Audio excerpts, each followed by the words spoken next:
अब स्टार्ट कर रहे हैं थर्मोडायनेमिक्स। थर्मोडायनेमिक्स, थर्मोकेमिस्ट्री दो अलग अलग चैप्टर मैंने बांट रखा है। थर्मोकेमिस्ट्री को हम अगला चैप्टर मानते हैं। थर्मोडायनेमिक्स के ये टॉपिक हैं जिनको हम डिस्कस करेंगे। देखिए बच्चों, आप लोग की जो रिक्वेस्ट आती है मेरे पास, वो कुछ ऐसी आती है जो मैं पूरा नहीं कर पाता हूँ। जैसे कि सर 5-10 मिनट डाउट डिस्कस कर दिया करिए। अरे 10 ही मिनट का तो वीडियो होता है। 5-10 मिनट पिछला चैप्टर, पिछला जो लेक्चर है उसको रिवाइज कर दिया करिए। अरे भैया, क्रैश कोर्स पढ़ रहे हो, लॉन्ग कोर्स नहीं पढ़ रहे हो यार। क्रैश कोर्स उनके लिए होता है जो बच्चे पढ़े लिखे होते हैं, लास्ट समय में रिवीजन की ज़रूरत पड़ती है। तो आपको लास्ट समय में रिवीजन की ज़रूरत है, वो कर रहे हैं। अब आप अगर ये कहते हैं कि सर हमको डिटेल पूरा एकदम, जैसे कि हम क्लास में पढ़ाते हैं कि हाँ भाई कल क्या पढ़ाया था, फिर से चालू किया एक बार, फिर से थोड़ा सा 15 मिनट तक बता दिया, फिर हमारी 2 घंटे की क्लास चल रही है, फिर 15 मिनट हमने बता दिया, फिर पौने 2 घंटे हमने अपना लेक्चर पढ़ाया, फिर अगले दिन आए फिर 15 मिनट बता दिया। ऐसा नहीं चल रहा ना भाई। 2 घंटे में तो पूरा चैप्टर ही ख़त्म कर दे रहे हैं। तो जब 2 घंटे में पूरा चैप्टर ख़त्म कर रहे हैं तो आपको थोड़ी मेहनत तो आपको भी करनी पड़ेगी भाई, हैं। और जो डीपीपी के बारे में आप मुझे बोलते हैं या क्वेश्चन के बारे में आप मुझे बोलते हैं कि सर ये क्वेश्चन डाल दीजिए, डीपीपी डाल दीजिए, तो वो डीपीपी या क्वेश्चन डालने का जो काम है वो टेक्निकल डिपार्टमेंट का है। आप टेक्निकल डिपार्टमेंट से बात करिए और उनसे बोलिए कि इस टॉपिक का क्वेश्चन डाल दें। मुझे बार बार मेंशन कर देते हैं आपके सर ये क्वेश्चन डाल दीजिए, ये डीपीपी डाल दीजिए, इस टाइप का क्वेश्चन और करा दीजिए, वो करा दीजिए, ये करा दीजिए। बिल्कुल करा सकते थे अगर टाइम होता तो। आपकी सारी डिमांड जायज़ है, बिल्कुल। मैं ये नहीं कह रहा हूँ कि आपकी डिमांड गलत है, पर आपकी डिमांड जिस लिमिटेड टाइम में हमारा जो कोर्स चल रहा है उसमें ये नहीं हो पाएगा, हमसे नहीं हो पाएगा। तो आइए स्टार्ट करते हैं। देखिए, हमारा थर्मोडायनेमिक्स के टॉपिक में हम पढ़ेंगे types of system, open, close और आइसोलेटेड। प्रॉपर्टी ऑफ सिस्टम, जिसमें हम एक्सटेंसिव प्रॉपर्टी, इंटेंसिव प्रॉपर्टी की बात करेंगे। थर्मोडायनेमिक्स प्रोसेस, जिसमें हम आइसोकोरिक, आइसोबारिक, एडियाबेटिक, आइसोथर्मल, इन सब की बात करेंगे। हीट और वर्क के साइन के बारे में बात करेंगे। फर्स्ट लॉ ऑफ थर्मोडायनेमिक्स के बारे में बात करेंगे। Calculation of internal energy, heat और वर्क, इन तीनों का पहले हम कैलकुलेशन करेंगे, फिर हम फर्स्ट लॉ ऑफ थर्मोडायनेमिक्स को अप्लाई कर पाएंगे, ठीक है। फिर हम आएंगे सेकेंड लॉ ऑफ थर्मोडायनेमिक्स पे। Second law of thermodynamics entropy पे सारा बेस्ड है, तो हम एंट्रोपी के बारे में सब कुछ इसमें बताएंगे। फिर गिब्स फ्री एनर्जी के बारे में बताएंगे। गिब्स फ्री एनर्जी से आपको स्पॉन्टेनियस प्रोसेस बताएंगे। और फिर थोड़ा सा आपको थर्ड लॉ और जीरोथ लॉ बताएंगे। देखिए, थर्ड लॉ जीरोथ लॉ हमारे सिलेबस में नहीं है। हमारे सिलेबस में फर्स्ट लॉ है, वो थोड़ा सा सेकेंड लॉ है। केमिस्ट्री में, फिजिक्स में है, कार्नोट साइकिल वगैरह जो आप पढ़ते हैं वो सब फिजिक्स में है, हमारे में नहीं है। लेकिन हम थोड़ा सा थर्ड लॉ और जीरोथ लॉ बोल देंगे यहाँ पर, ठीक है। तो सबसे पहले बात करते हैं टाइप्स ऑफ सिस्टम की।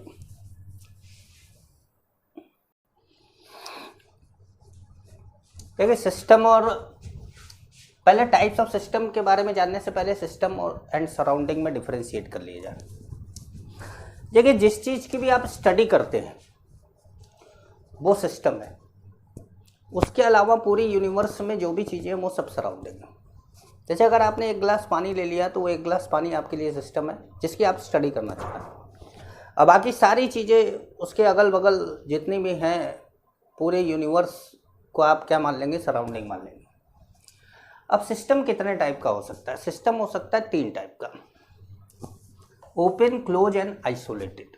ओपन, जैसे 1 गिलास पानी, आपने 1 गिलास पानी लिया, ऊपर से कुछ ढका नहीं है, वो ओपन सिस्टम हो गया। ओपन सिस्टम क्या करता है कि पानी वेपराइज भी होगा और जो एयर मॉलिक्यूल और डस्ट है या एयर मॉलिक्यूल है वो भी पानी से आके टकराएंगे और डस्ट भी आकर पानी में गिरेगा और पानी का मॉलिक्यूल भी वेपराइज होगा। मतलब मैटर एक्सचेंज होगा सराउंडिंग से।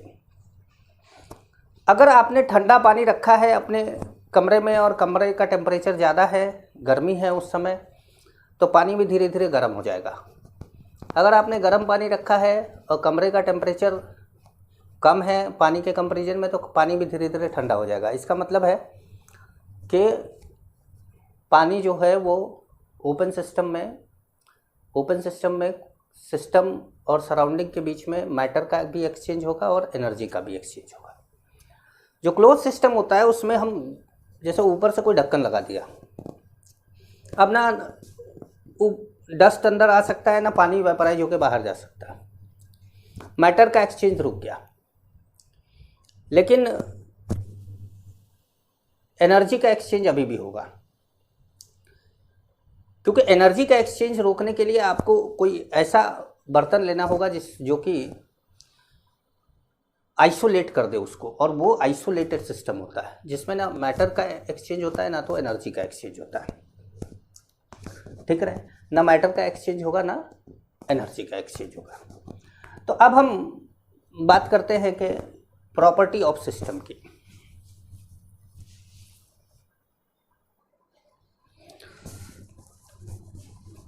देखिए, प्रॉपर्टी ऑफ सिस्टम जो होता है वो दो तरह का होता है, एक स्टेट फंक्शन और दूसरा पाथ फंक्शन। स्टेट फंक्शन और पाथ फंक्शन क्या है? जैसे कौन सा किसी एक प्रेशर वॉल्यूम टेम्परेचर से आपको दूसरे प्रेशर वॉल्यूम टेम्परेचर पे जाना हो, ये जो प्रेशर वॉल्यूम टेम्परेचर होता है वो स्टेट ऑफ सिस्टम होता है, मेजरेबल प्रॉपर्टी जिनको बोलते हैं स्टेट ऑफ सिस्टम। एक स्टेट ऑफ सिस्टम से दूसरे स्टेट ऑफ सिस्टम पर जाने के लिए पर जाते हैं जब, तो क्या क्या होता है, किन किन चीज़ों में चेंज होता है, वो दो तरह के होते हैं। एक तो स्टेट फंक्शन और दूसरा पाथ फंक्शन। पहले जो स्टेट फंक्शन है उसको इस बात से नहीं लेने देता है कि आप इस प्रेशर वॉल्यूम टेम्परेचर से दूसरे प्रेशर वॉल्यूम टेम्परेचर पर गए हैं तो किस रास्ते से गए हैं, उसको केवल मतलब है कि कहाँ से गए हैं और कहाँ पहुँचे हैं, कहाँ से गए हैं और कहाँ पहुँचे। जैसे मान लीजिए कि आपको लखनऊ से दिल्ली जाना है, तो आपको ये क्लियर है कि मुझे लखनऊ से चलना है, मुझे दिल्ली जाना है, और आपको इससे नहीं मतलब है कि मुझे लखनऊ से दिल्ली ले जाने के लिए वो कौन से रास्ते का इस्तेमाल करेगा। तो जो सिस्टम की प्रॉपर्टी ये मतलब इस चीज़ पर डिपेंड करती है कि इनिशियल क्या है, फाइनल क्या है, बस मुझे इससे मतलब है, किस रास्ते से जा रहे हैं इससे नहीं मतलब है, उनको बोला जाता है स्टेट फंक्शन। जैसे वो होते हैं total internal energy, delta G, delta H, delta S, temperature, pressure, volume and mass. दूसरा होता है depends on path by which system is obtained. एक पीवीटी से दूसरे पीवीटी पर जाने, जरूरी नहीं है कि एक पीवीटी से दूसरे पीवीटी में हर चीज़ चेंज ही हो रही हो, कोई एक चेंज हो सकता है, कोई दो चेंज हो सकता है, तीनों चेंज हो सकते हैं, कोई एक कांस्टेंट हो सकता है, दो कांस्टेंट हो सकता है।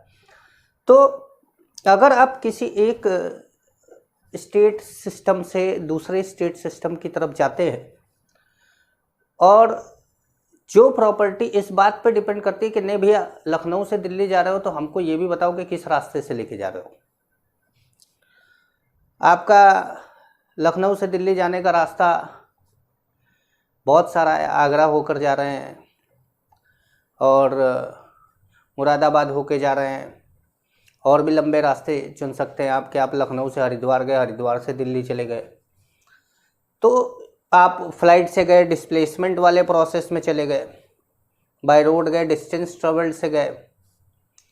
तो ये पाथ किस पाथ पे जा रहा है, वो क्या है, वर्क है। अब जैसे मान लीजिए कि आपके घर से आपके कोचिंग जाना है, तो आपके पास अगर कई रास्ते हैं, एक छोटा रास्ता होगा, एक बड़ा रास्ता होगा। छोटे रास्ते से आपको कम वर्क करना पड़ेगा, बड़े रास्ते से आपको ज़्यादा वर्क करना पड़ेगा। जाएंगे तो आप इनिशियल स्टेट से फाइनल स्टेट पे, लेकिन काम ज़्यादा करना पड़ेगा। तो वो क्या है, वर्क ज़्यादा हो रहा है, कम भी हो रहा है छोटे पाथ पे। हीट जो आपकी रिलीज हो रही है इस काम को करने में, वो भी ज़्यादा या कम हो सकती है। अच्छा, हीट कैपेसिटी सीधे हीट से ही रिलेटेड है, इसलिए हीट कैपेसिटी भी लिख दिया। ठीक है, तो प्रॉपर्टी ऑफ सिस्टम एक तो स्टेट फंक्शन, दूसरा पाथ फंक्शन था। प्रॉपर्टी ऑफ सिस्टम को दो और पार्ट में डिवाइड किया जा सकता है, जिसको बोलते हैं, एक को बोलते हैं एक्सटेंसिव प्रॉपर्टी और दूसरे को बोलते हैं इंटेंसिव प्रॉपर्टी। तो वो भी देख लेते हैं।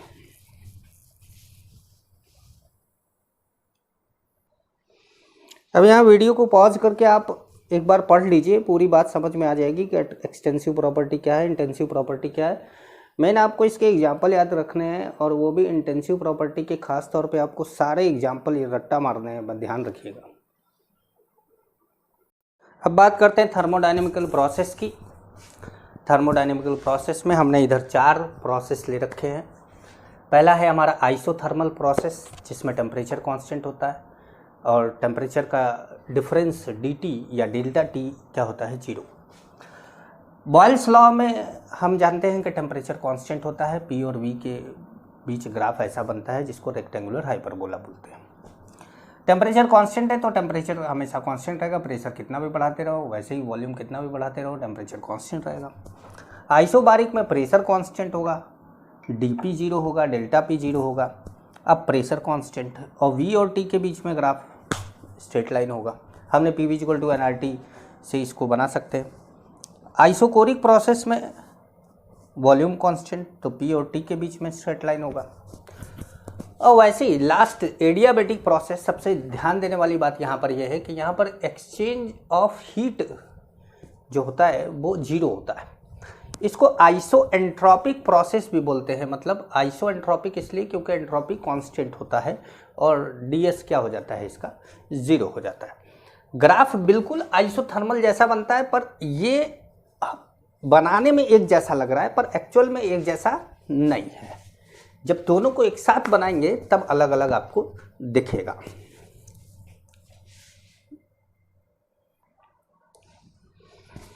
देखिए, जो 4 तरह के प्रोसेस आप लोगों ने पढ़े, उन चारों तरह के प्रोसेस को, हर प्रोसेस को दो डिफरेंट प्रोसेस में डिवाइड किया जा सकता है।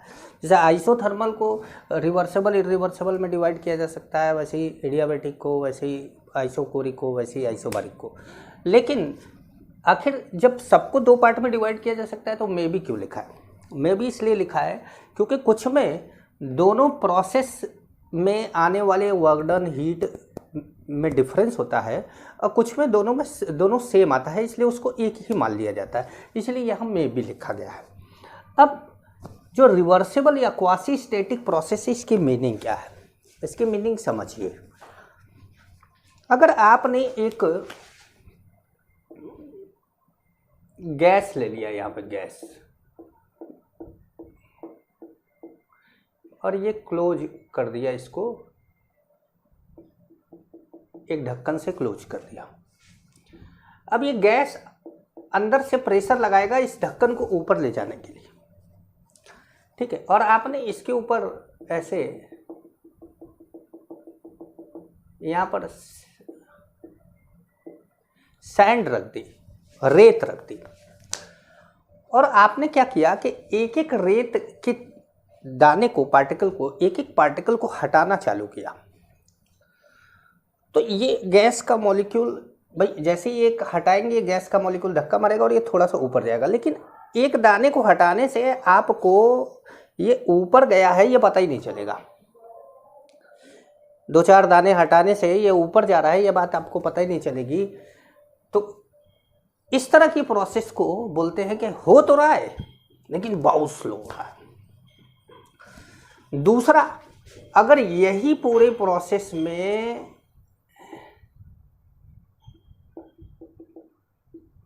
गैस का मॉलिक्यूल यहां पर लेके एक ब्रिक रख दिया जाए, ईंट रख दी जाए, अब बोला जाए कि यहाँ अंदर से गैस प्रेशर लगा रहा है, आपने अचानक ब्रिक हटा लिया, ये सीधे ऊपर चला गया। अब ये क्या हुआ? इरिवर्सिबल प्रोसेस हुआ। मतलब ये क्वासी स्टैटिक नहीं है, इट टेक फाइनाइट टाइम। मतलब इसमें कंसिडरेबल टाइम लगता है। इसमें तो इतना टाइम लगेगा कि आप वेट ही नहीं कर पाएंगे। आप बताइए कि अगर इसमें 1 किलो मैं सैंड रख दूं तो आप एक एक दाना हटाने के लिए आपको कितना टाइम लगेगा? मेरे ख्याल से टाइम की बात ही नहीं है। आप सोचेंगे कि सर हमारे बस का ही नहीं। लेकिन ये है आपके बस का। ईंट हटाया, गैस ऊपर, या मान लो गैस ऊपर, ये यहाँ पर है और आपने अचानक ईंट रख दी और ये नीचे। अब जैसे मान लीजिए ये ऊपर है और आप एक दाना इसके ऊपर फेंके, सोचे कि नीचे जाएगा, अरे कितना नीचे जाएगा। तो ये बहुत स्लो प्रोसेस है। जो बहुत स्लो प्रोसेस है उसमें थर्मल और mechanical equilibrium between system and surrounding होता है। अब जैसे ये चीज़ आपने फील करी है कि नहीं करी है मुझे नहीं पता, क्योंकि आप लोग मॉडर्न बच्चे हैं और गरीब भी नहीं हैं। जैसे हमारी तरह से होते आप लोग एक फार्मर के बेटे या बेटी जैसा कि मैं हूँ, तो हमारे यहाँ पर जब स्कूल जाते थे तो साइकिल थी। तो साइकिल क्या होता था कि घर से हम लोगों को उस समय साइकिल के पंचर बनाने का 2 रुपया लगता था। तो हमें क्या होता था कि हफ्ते में 2 रुपया मिलता था कि अगर पूरे हफ्ते में कभी भी साइकिल पंचर हो जाए तो ये 2 रुपया तुम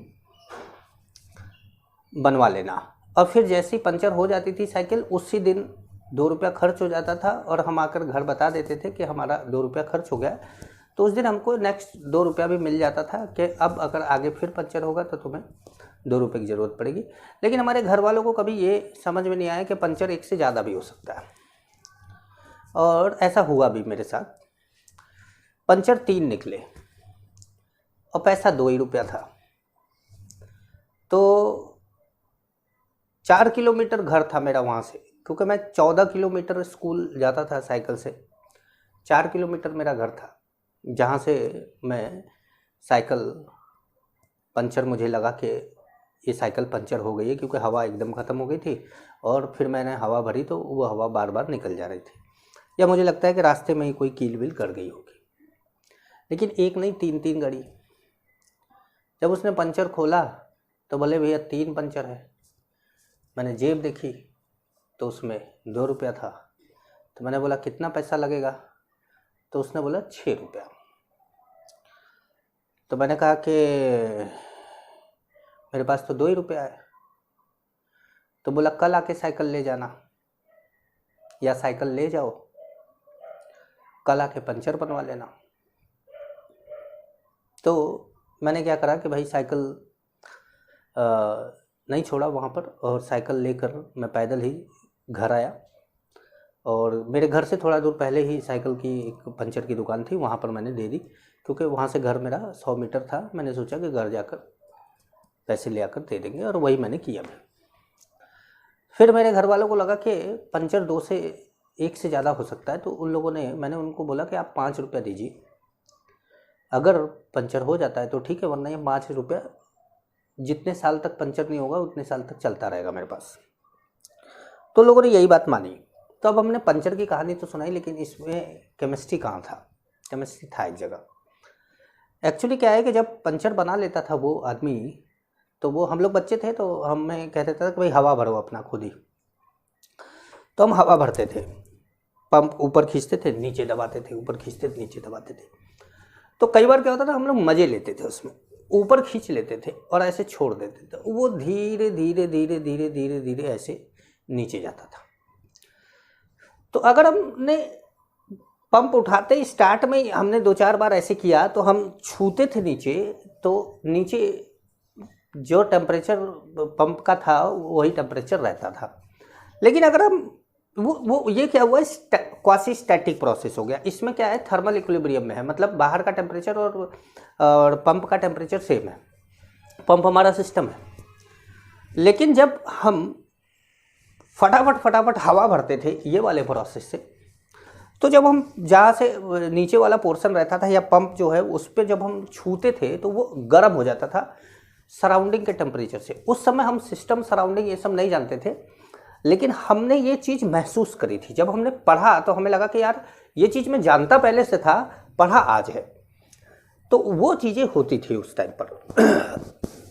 अब इस प्रोसेस की भी बात कर लेते, क्योंकि मेरी कहानी मैं सुनाने लगूंगा तो क्रैश कोर्स है ना भाई, लॉन्ग कोर्स होता तो कहानियाँ भी बताते, आपको समझाते भी रहते। इसमें तो मैं ज़्यादातर तो टॉपिक पूरा कहानियों में ही समझाता हूँ, लेकिन मेरे पास इतना टाइम ही नहीं है कि मैं आपको कहानी सुना सकूँ। अब देखिए, in this process work done is maximum. अब तो वर्क डन मैक्सिमम है कि मिनिमम है, ये तो कोई एक ही प्रोसेस को दो अलग अलग तरीके से करके देखेंगे तभी पता चलेगा। अभी तो याद करना पड़ेगा आपको। इस प्रोसेस में वर्क डन मैक्सिमम है और इस प्रोसेस में वर्क डन क्या है, मिनिमम है। इसमें थर्मल इक्विलिब्रियम नहीं है। मैंने बोला कि गर्म हो जाता था, थर्मल इक्विलिब्रियम नहीं है। तो मेरे ख्याल से बात ये आप समझ गए होंगे। अब हम बात करते हैं हीट एंड उसकी क्या बोलते हैं, डेल्टा ई की।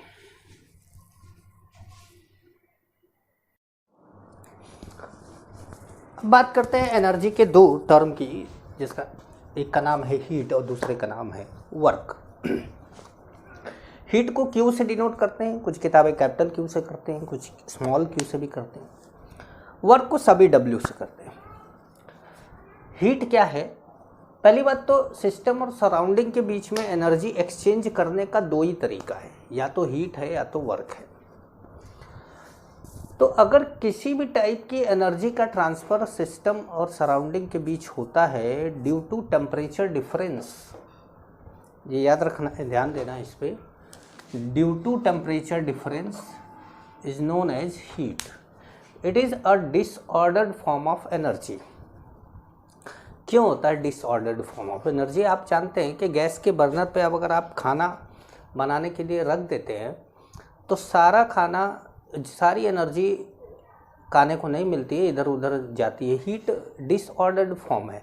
आपने कोई जो है फ्लेम ऐसे करके जला दिया या आग लगा दी, तो जिस चीज़ के लिए आप कर रहे हो वो भी हो रहा है और उसके साथ साथ वर्क की तरह ये किसी एक डायरेक्शन में नहीं होता, ये हर तरफ जाता है। तो इसीलिए इसको डिसऑर्डर्ड फॉर्म ऑफ एनर्जी बोलते हैं। वर्क जो होता है वो क्या होता है, एनर्जी का ट्रांसफ़र सिस्टम और सराउंडिंग के बीच में, ये भी है, लेकिन ये टेम्परेचर डिफरेंस की वजह से नहीं होता। जैसे मान लीजिए कि इस बोर्ड का टेम्परेचर और मेरा टेम्परेचर, या इस मार्कर का टेम्परेचर और बोर्ड का टेम्परेचर सेम है, ठीक है, क्योंकि मेरा टेम्परेचर तो 3798 फ़ारेनहाइट होगा और इसका टेम्परेचर रूम टेम्परेचर होगा। मान लीजिए इसका भी 98 फ़ारेनहाइट है, मेरा भी 98 फ़ारेनहाइट है। मैंने इसको छुआ, न इसको गर्मी या ठंडी का एहसास हुआ, ना मुझे हुआ। इसको हुआ होगा तो इसका ये बोलेगा नहीं। अब इस बोर्ड को मैं रगड़ू ऐसे और किसी को बोलूँ कि अब छू के देखो, तो उसको लगेगा बोर्ड गर्म है, लेकिन टेम्परेचर मेरा और इसका सेम था। उसके बावजूद भी कोई और आया और बोला गर्म है, इसका मतलब मैंने कुछ एनर्जी का ट्रांसफ़र कर दिया किसमें, बोर्ड में। तो वो ड्यू टू टेम्परेचर डिफरेंस नहीं था, लेकिन एनर्जी का ट्रांसफ़र किया। वो क्या है, वर्क है। और मैंने ऐसे रगड़ा तो बोर्ड इधर गर्म हुआ, उधर नहीं गर्म हुआ। लेकिन अगर मैं इसको जलाऊं तो बोर्ड जो है जलेगा, तो कुछ इधर भी हीट मिलेगी, कुछ इधर भी मिलेगी, कुछ इधर भी मिलेगी और कमरा भी गर्म हो जाएगा। That is the disordered form of energy. और ये क्या है, ऑर्डर्ड फॉर्म ऑफ एनर्जी है, ठीक है। अब वर्क जो है, हम लोग जो वर्क पढ़ना चाहते हैं, जो थर्मोडायनेमिक्स से हम पढ़ना चाहते हैं, वो मैकेनिकल वर्क है। वैसे तो और भी तरह के वर्क होते हैं, जैसे मैंने और एक वर्क पढ़ा है जिसको इलेक्ट्रिकल वर्क कहते हैं, जो आप फिजिक्स में पढ़ते हैं, है ना भाई, कैपेसिटर से या रेसिस्टर से, इनसे जो वर्क पढ़ते हैं आप, वो इलेक्ट्रिकल वर्क है। लेकिन हमारा जो यहाँ वर्क है वो पीवी वर्क है। हम पीवी वर्क की बात करेंगे, अब पीवी वर्क की बात करते हैं, ठीक है।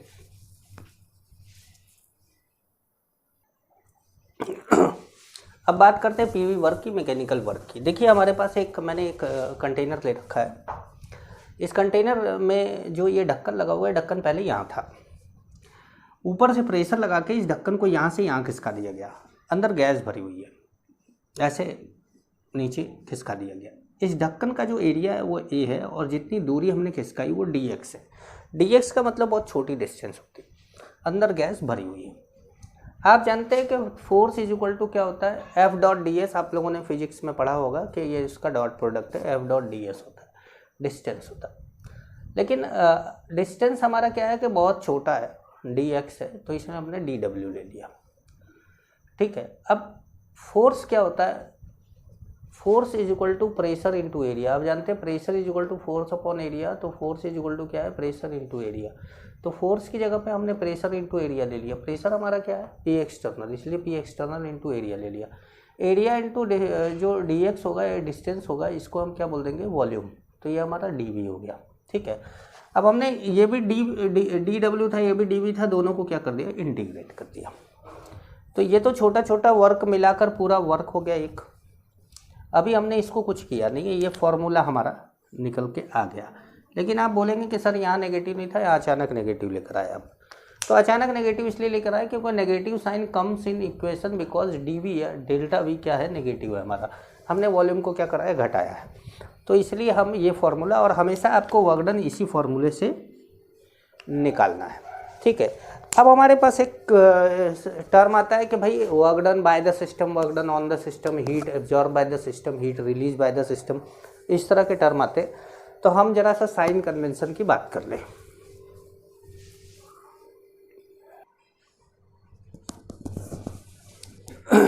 देखिए भाई,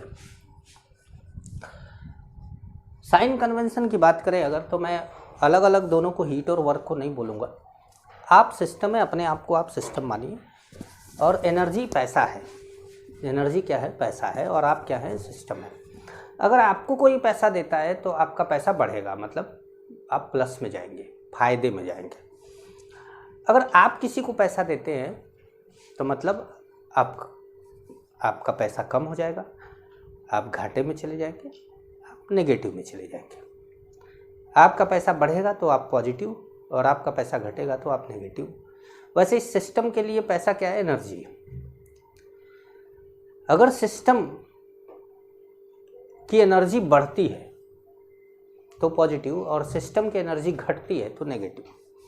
जैसे अगर मैं बोलूँ 10 joule heat absorb by the system, तो सिस्टम ने एनर्जी एब्जॉर्ब करी, मतलब सिस्टम की एनर्जी बढ़ी, तो क्यू क्या हो गया,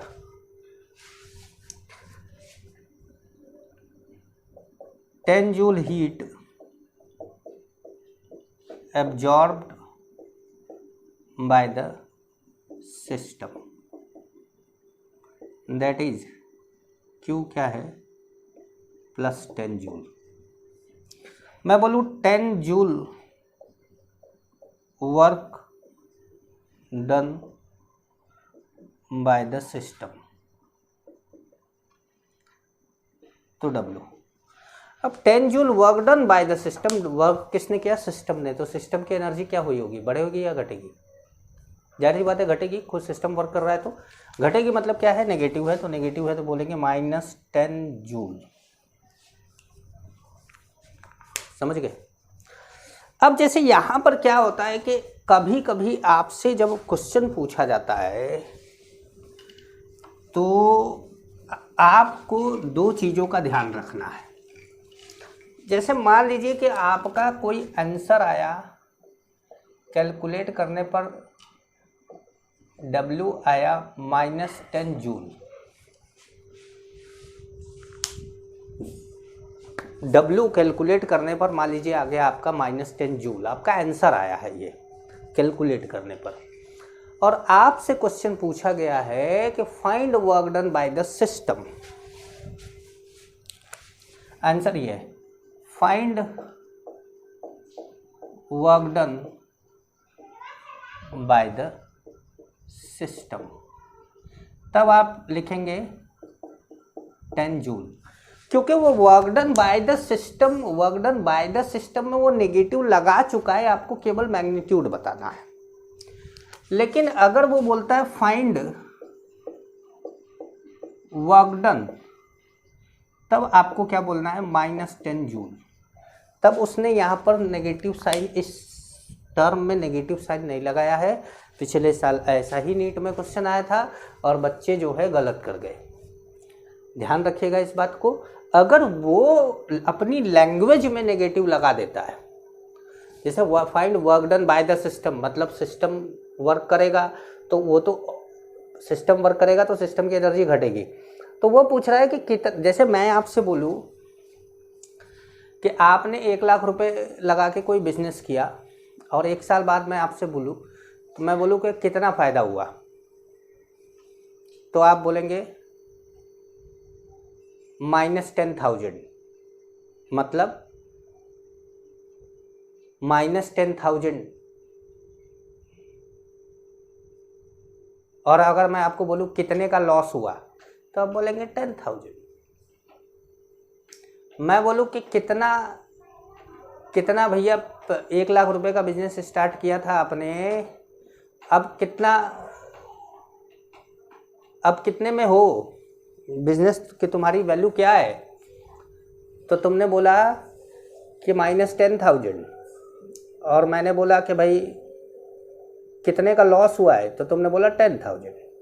ध्यान रखिएगा इसको, दोनों शब्दों का ध्यान रखेंगे तभी आप क्वेश्चन को सॉल्व कर पाएंगे, वरना क्वेश्चन सॉल्व करना बड़ा मुश्किल हो जाएगा आपको। आप लोग कहते हैं हमारे न्यूमेरिकल नहीं आता, ये नहीं आता, वो नहीं आता। भैया न्यूमेरिकल कैसे आएगा जब तुम्हें शब्दों ज्ञान ही नहीं है? तो इन बातों को ध्यान रखिए। किसी भी तरह की एनर्जी अगर सिस्टम को मिलती है, चाहे वो एब्जॉर्ब करता है, चाहे work done on the system होता है, work done on the system, work done by the surrounding, एक ही चीज़ है। ऑन द सिस्टम, सिस्टम के ऊपर वर्क, बाय द सराउंडिंग, तो सराउंडिंग किस पे वर्क करेगा? सिस्टम पे ही तो वो पॉजिटिव हो गया। Heat absorb by the system, positive हो गया। Heat release by the system, system ने हीट रिलीज करी, negative. Work done by the system,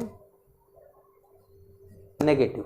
ठीक है, ये ध्यान रखिएगा। अब बात करते हैं फर्स्ट लॉ ऑफ थर्मोडायनेमिक्स की। अब देखिए फर्स्ट लॉ ऑफ थर्मोडायनेमिक्स की बात करते हैं। अब हम बचपन से पढ़ते आए, energy neither create not destroyed, only convert one form to another form. ये हम जानते भी हैं, इसलिए हमने कुछ अलग तरह की डेफिनेशन लिखी है। हमने लिखा है total energy of universe is always conserved. Universe की एनर्जी ना तो बढ़ती है ना तो घटती है, वो तो उतनी ही रहती है। Total energy of an isolated system is always conserve. अगर कोई आइसोलेटेड सिस्टम है तो उसकी टोटल एनर्जी क्या रहेगी? कंजर्व रहेगी, क्योंकि ना वो तो हीट का लॉस कर सकता है, ना गेन कर सकता, कुछ नहीं कर सकता। दूसरी बात यह है कि कोई आइसोलेटेड सिस्टम दुनिया में है ही नहीं, परफेक्टली आइसोलेटेड सिस्टम पॉसिबल ही नहीं है। अब जैसे आप थर्मस फ्लास्क की बात करें और कोई बोले कि भाई थर्मस फ्लास्क जो है वो आइसोलेटेड सिस्टम है, इसलिए मैंने आइसोलेटेड सिस्टम में कोई एग्जाम्पल नहीं लिखवाया। थर्मस फ्लास्क में आइसोलेटेड सिस्टम का एग्जाम्पल है, कुछ लोग उसका एग्जाम्पल देते हैं, किताबों में भी दिया हुआ है, लेकिन थर्मस में आइसोलेटेड सिस्टम कैसे माना जाए? चाय रख दीजिए उसमें गर्म, आप जानते हैं कि चाय गर्म रखने के बाद थर्मस में चाय गर्म रहती है और आप उसको 1 घंटे 1.5 घंटे बाद फिर से पी लेते हैं। मेरे कोचिंग में भी कुछ टीचर लोग इस तरीके से चाय लेकर आते हैं, जो चाय के बड़े शौकीन हैं, वो लगातार हर घंटे पे पीते रहते हैं। वो बड़ा थर्मस लेकर आते हैं दूध की तरह और चाय पीते रहते हैं इस तरीके से। जबकि कोचिंग में लगातार चाय आती भी रहती है, पीते भी रहते हैं लोग, लेकिन कुछ लोगों को गजब टाइप के खलीगर बैठे रहते हैं, वो हमेशा चाय पीते रहते हैं। तो अब इस तरह के लोगों को थर्मस की ज़रूरत पड़ती है। अब आप सोचेंगे कि सर थर्मस में टेम्परेचर मेंटेन रहता है, इसका मतलब है कि वो आइसोलेटेड सिस्टम है। तो चलिए मान लेते हैं वो आइसोलेटेड सिस्टम है। एक काम करिए कि आप अपने घर में एक थर्मस फ्लास्क लेकर उसमें चाय डाल दीजिए।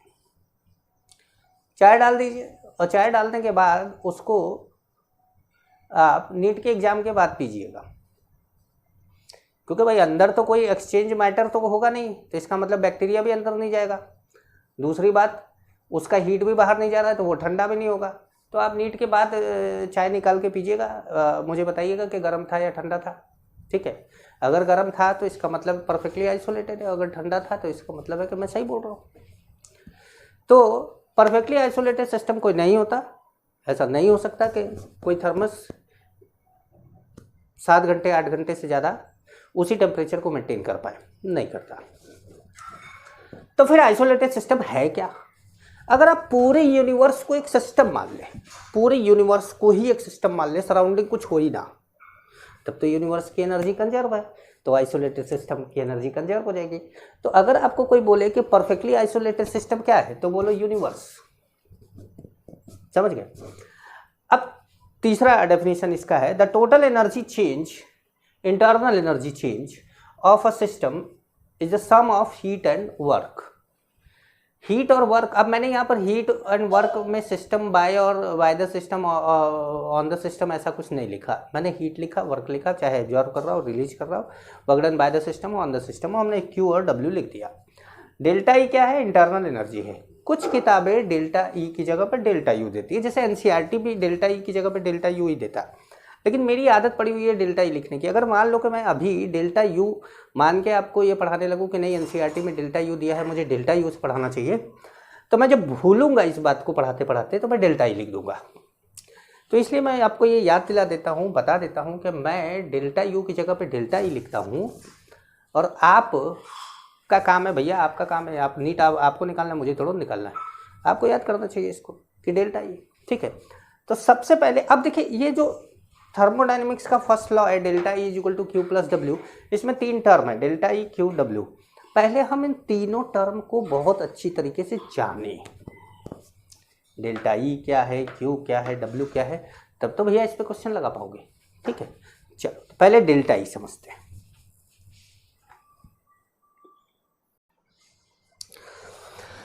अब देखिए डेल्टा ई की बात करते हैं। डेल्टा ई आइडियल गैस के लिए क्या है?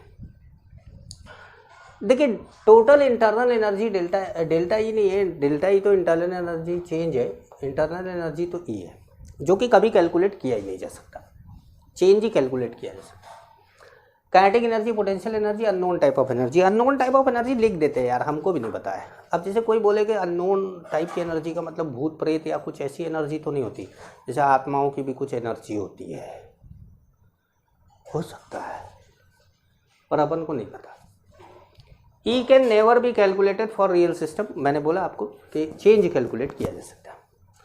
फॉर एन आइडियल गैस, हम बात आइडियल गैस की कर रहे हैं, for an ideal gas force between particle क्या होता है? जीरो होता है। इसी कारण से पोटेंशियल एनर्जी और बाकी सब अननोन टाइप की एनर्जी क्या हो जाती है? जीरो हो जाती है। मतलब भूत प्रेत हमारी तरफ अट्रैक्ट ही नहीं हो रहे। वैसे भूत प्रेत का एनर्जी से कोई लेना देना नहीं है, हम ऐसे ही मजाक कर रहे हैं। Then E is equal to क्या है? काइनेटिक एनर्जी है, क्योंकि ये दोनों तो जीरो हो गए। अब काइनेटिक एनर्जी कितने टाइप की है? Translational, rotational, vibrational. Translational, rotational, vibrational. अब हम थोड़ा फिजिक्स में जा रहे हैं, ज़्यादा आता नहीं है मुझे, लेकिन जा तो रहे हैं। Translational, rotational, vibrational. अब वाइब्रेशनल एनर्जी, गैस वाइब्रेट करने लगे, इसके लिए बहुत हाई टेम्परेचर चाहिए। इसका मतलब negligible at low temperature. Low temperature पे जिस समय हम जो सिस्टम उस्टम लेकर काम कर रहे होते हैं, वो टेम्परेचर पे, अब जैसे आप सन पे जाके बात करने लगे, आप जो है 5000 सेंटीग्रेड पे जो है भट्टी में, तो आप जाकर वहाँ करेंगे क्या? आपको तो ये चैप्टर इसलिए पढ़ रहे हैं कि आप ऐसे सिस्टम पे काम कर सके जहाँ खुद काम कर सकें। तो वाइब्रेशनल क्या रहेगा? आपके लिए नेग्लिजिबल माना जाएगा। और मान लीजिए कि अगर आप ऐसे सिस्टम में काम करते हैं तो फिर वाइब्रेशनल कंसीडर किया जाएगा। अब इसमें इन सबको समझने के लिए एक टर्म आता है डिग्री ऑफ फ्रीडम। तो पहले इसको समझा जाए कि डिग्री ऑफ फ्रीडम क्या होता है। देखिए जो हमने बात करी डिग्री ऑफ फ्रीडम की, कि डिग्री ऑफ फ्रीडम को एफ से डिनोट करते क्या होता है? The total number of modes in which a species can store energy. जैसे आपके पास सिक्के हैं बहुत ढेर सारे, और आपके पास कुल कितनी जेबें हैं उन सिक्कों को भरने के लिए? एक तरह की जेब है कह सकते हैं आप, क्योंकि समझ पाने के लिए फील करना बड़ा ज़रूरी होता है, और बिना सामने बैठे आपके फील करवा पाना बड़ा मुश्किल काम है। तो इसलिए मॉड्स याद कर लीजिए इसको। एफ क्या होता है? ट्रांसलेशनल, रोटेशनल, वाइब्रेशनल तीनों होता है, जबकि हमने बोला था काइनेटिक एनर्जी वाइब्रेशनल क्या है? नेग्लिजिबल है, इसलिए वाइब्रेशनल को हम नेग्लिजिबल करती है। बहुत हाई टेम्परेचर पर इसकी वैल्यू भी आ जाती है, लेकिन बहुत हाई टेम्परेचर पर जो वैल्यू आती है उसको हमने फिजिक्स वाले टीचरों से डिस्कस किया, तो उन लोगों ने बात करी इस पर कि वैल्यू जो है 7 हो जाती है, यहाँ पर बताते हैं कि 7 हो जाती है, लेकिन वो जो होता है वो आपको ना पढ़ना है केमिस्ट्री में, ना जानना है केमिस्ट्री में। जो जानना है वो मैं आपको बता रहा हूँ, बल्कि उससे ज़्यादा बता रहा हूँ, और जो भी पढ़ना है इसके बारे में आपको फिजिक्स में पढ़ना है।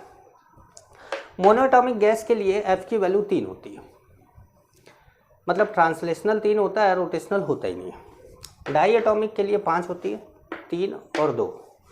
पॉलीएटॉमिक लीनियर डाई एटॉमिक जैसा ही होता है, 3 और 2। लेकिन पॉलीएटॉमिक नॉन लीनियर, जैसे बेंट बना दिया, नॉन लीनियर बना दिया, तो नॉन लीनियर के लिए एफ की वैल्यू 6 हो जाती है। अब यहाँ पर रोटेशनल 2 की जगह पर क्या हो जाता है 3। अब हमारा एक लॉ आता है, लॉ ऑफ इक्वी प्रोपोर्शन, जो ये कहता है कि हर डिग्री ऑफ फ्रीडम एसोसिएटेड होता है इक्वल अमाउंट ऑफ एनर्जी से। तो उसको पढ़ते हैं।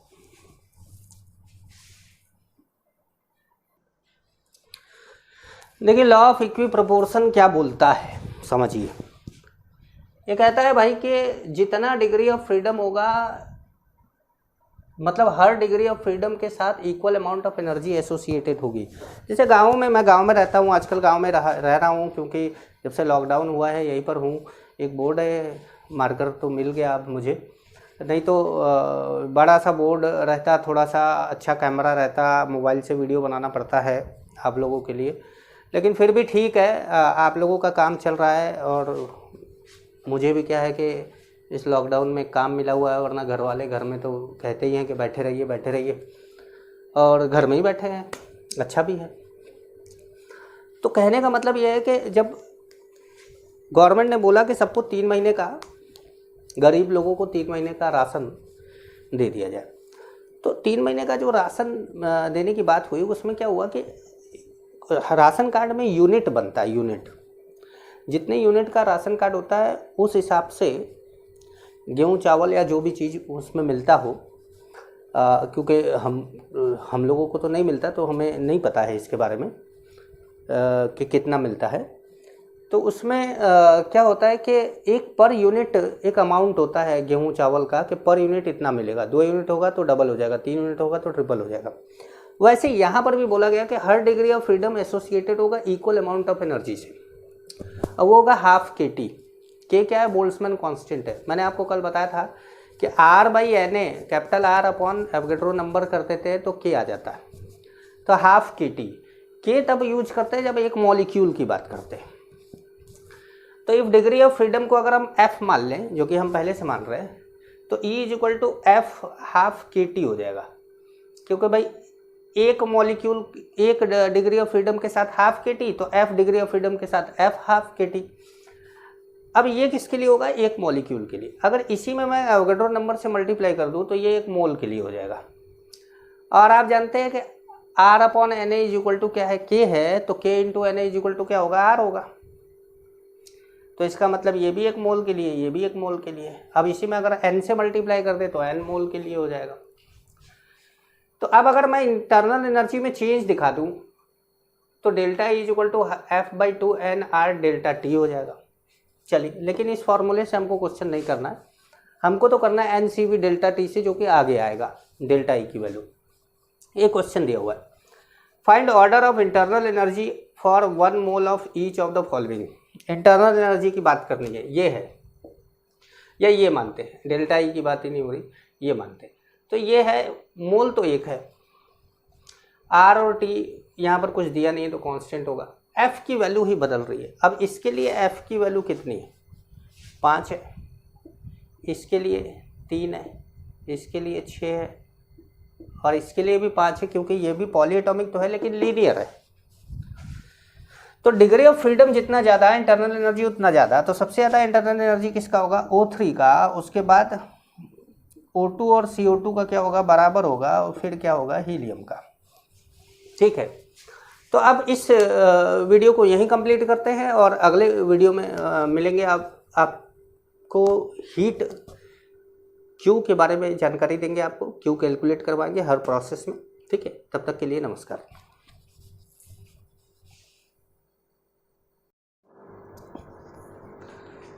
देखिए हीट के कैलकुलेशन की बात करते हैं, इधर आ जाते हैं। It can be calculated. देखिए हीट कैलकुलेट किया जा सकता है पहले तो फर्स्ट लॉ ऑफ थर्मोडायनेमिक्स से। अगर डेल्टा ई और डब्ल्यू दिया है तो क्यू आप निकाल लेंगे। लेकिन मान लीजिए डेल्टा ई और डब्ल्यू नहीं दिया है, तो फिर दूसरा क्या तरीका है हीट निकालने का, वो है with the help of heat capacity. अब ये हीट कैपेसिटी क्या होता है, अगर मान लीजिए कि आपके पास कुछ अमाउंट है किसी भी चीज़ का, मान लीजिए कि आपके पास पानी है, एक बाल्टी पानी है, उसका टेम्परेचर आपने नाप लिया 15 सेल्सियस है मान लीजिए, तो उसे 1 बाल्टी पानी को आपने हीट देना चालू किया जब तक कि वो 16 सेल्सियस नहीं हो गया। 15 से 16 पहुंचाने में जितनी भी हीट लगी वो क्या हो गई, टोटल हीट कैपेसिटी हो गई। 15 से 16 कोई भी मतलब एक यूनिट टेम्परेचर, एक केल्विन और मतलब एक केल्विन का डिफरेंस और एक सेल्सियस का डिफरेंस सेम होता है। हाँ, सेल्सियस को केल्विन में चेंज करने के लिए 273, लेकिन जैसे मान लीजिए कि आपका 27 सेल्सियस है तो वो 300 केल्विन हो गया, और 28 सेल्सियस 301 केल्विन हो गया। तो 27 से 28 डिफरेंस 1 का आया, 300 से 301 वहाँ भी डिफरेंस 1 का आया। तो डिफरेंस तो एक ही यूनिट का आएगा, लेकिन फ़ारेनहाइट में नहीं करना आपको। सेल्सियस या आपको तो ऐसे भी केमिस्ट्री में हमेशा ही टेम्परेचर केल्विन में ही लेना होता है। तो एक यूनिट टेम्परेचर बढ़ाने में जितनी भी हीट लगती है उसको बोला जाएगा हीट कैपेसिटी। अब total heat capacity, molar heat capacity and specific heat capacity, तीन टर्म आते हैं। कोई भी अमाउंट लेकर आप एक यूनिट बढ़ा दीजिए तो वो टोटल हीट कैपेसिटी है। 1 मोल पानी ले लीजिए 18 ग्राम, और उसका आप 1 यूनिट टेम्परेचर बढ़ा दीजिए तो वो मोलर हीट कैपेसिटी होगा। पानी नहीं, बेंजीन ले लीजिए, चाहे जो भी चीज़ ले लीजिए, 1 मोल ले लीजिए, वो मोलर हीट कैपेसिटी हो जाएगा। कोई गैस ले लीजिए, वो 1 मोल ले लीजिए, वो मोलर हीट कैपेसिटी हो जाएगा।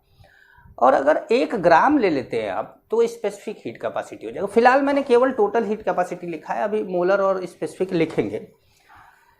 तो अगर टेम्परेचर में चेंज dt आता है, और dt चेंज करने के लिए आप सप्लाई करते हैं हीट की dq, तो dt चेंज करने के लिए dq सप्लाई करते हैं, तो 1 यूनिट चेंज करने के लिए कितना करेंगे, dq/dt। और 1 यूनिट चेंज करने के लिए जितनी भी हीट सप्लाई करते हैं तो उसी को क्या बोलते हैं, हीट कैपेसिटी। इसलिए CT = dq/dt हो गया। अब अगर आप dq इधर रखें और dt इधर ले जाएं तो ये CT dt हो जाएगा, ठीक है। अब दोनों को अगर आप इंटीग्रेट कर दें तो dq को इंटीग्रेट करेंगे तो वो क्या हो जाएगा, q, और dt को भाई final temperature, initial temperature T2 T1, final initial भी लिख सकते हैं। तो ये क्या हो जाएगा, T2 - T1। T2 - T1 को आप क्या लिख सकते हैं, डेल्टा T। तो Q = CT डेल्टा T। ये आपका क्या हो गया, टोटल हीट कैपेसिटी के टर्म में हीट हमने निकाला। अब अगर आपको टोटल हीट कैपेसिटी दे दे, चेंज इन टेम्परेचर दे, तो आप हीट निकाल सकते हैं। अब बात करते हैं मोलर हीट कैपेसिटी और स्पेसिफिक हीट कैपेसिटी की। पहले मोलर हीट कैपेसिटी की बात कर लेते हैं, क्योंकि मोलर हीट कैपेसिटी आपको हर प्रोसेस में जानना है।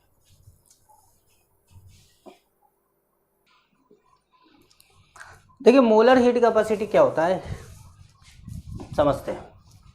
मोलर हीट कैपेसिटी को अभी हम C से डिनोट करते हैं, जैसे टोटल को CT से डिनोट कर रहे थे, हमने C से, ऐसा कोई यूनिवर्सल सिंबल नहीं है, हमने C मान लिया।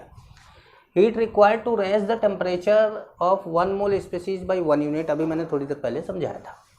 अब देखिए CT क्या था, टोटल था, और C क्या, 1 मोल के लिए। तो अगर n मोल है तो n × 1 मोल वाला कर दो तो CT आ जाएगा। तो dq क्या था, CT dt, तो अब CT dt की जगह पर क्या हो जाएगा, NC dt। अब molar heat capacity in different process बात करें अगर, तो आइसोथर्मल में dt क्या होता है, 0। और यहाँ देखिए C क्या है, NDT, NDT डिवाइड कर दिया। अब dt क्या है हमारा, 0 है, तो हमने 0 से अगर इसमें डिवाइड किया तो इनफाइनाइट आ गया। एडियाबैटिक में dq ही 0 है, तो अगर ये पोर्शन 0 हो गया तो ये 0 आ गया, इसलिए इन दोनों को पहले डिस्कस कर दिया। तीसरा प्रोसेस है आइसोकोरिक प्रोसेस, जिसमें dV वॉल्यूम क्या है, dV जो होता है वो 0 होता है, वॉल्यूम कांस्टेंट होता है। तो C जो आइसोकोरिक प्रोसेस में जो C है उसको C न लिखकर CV लिख देते हैं, V फॉर कांस्टेंट वॉल्यूम, और वैसे आइसोबारिक में हम CP लिख देते हैं। फर्स्ट लॉ ऑफ थर्मोडायनेमिक्स कहता है कि डेल्टा E = Q + W, और W कहता है कि -P dV।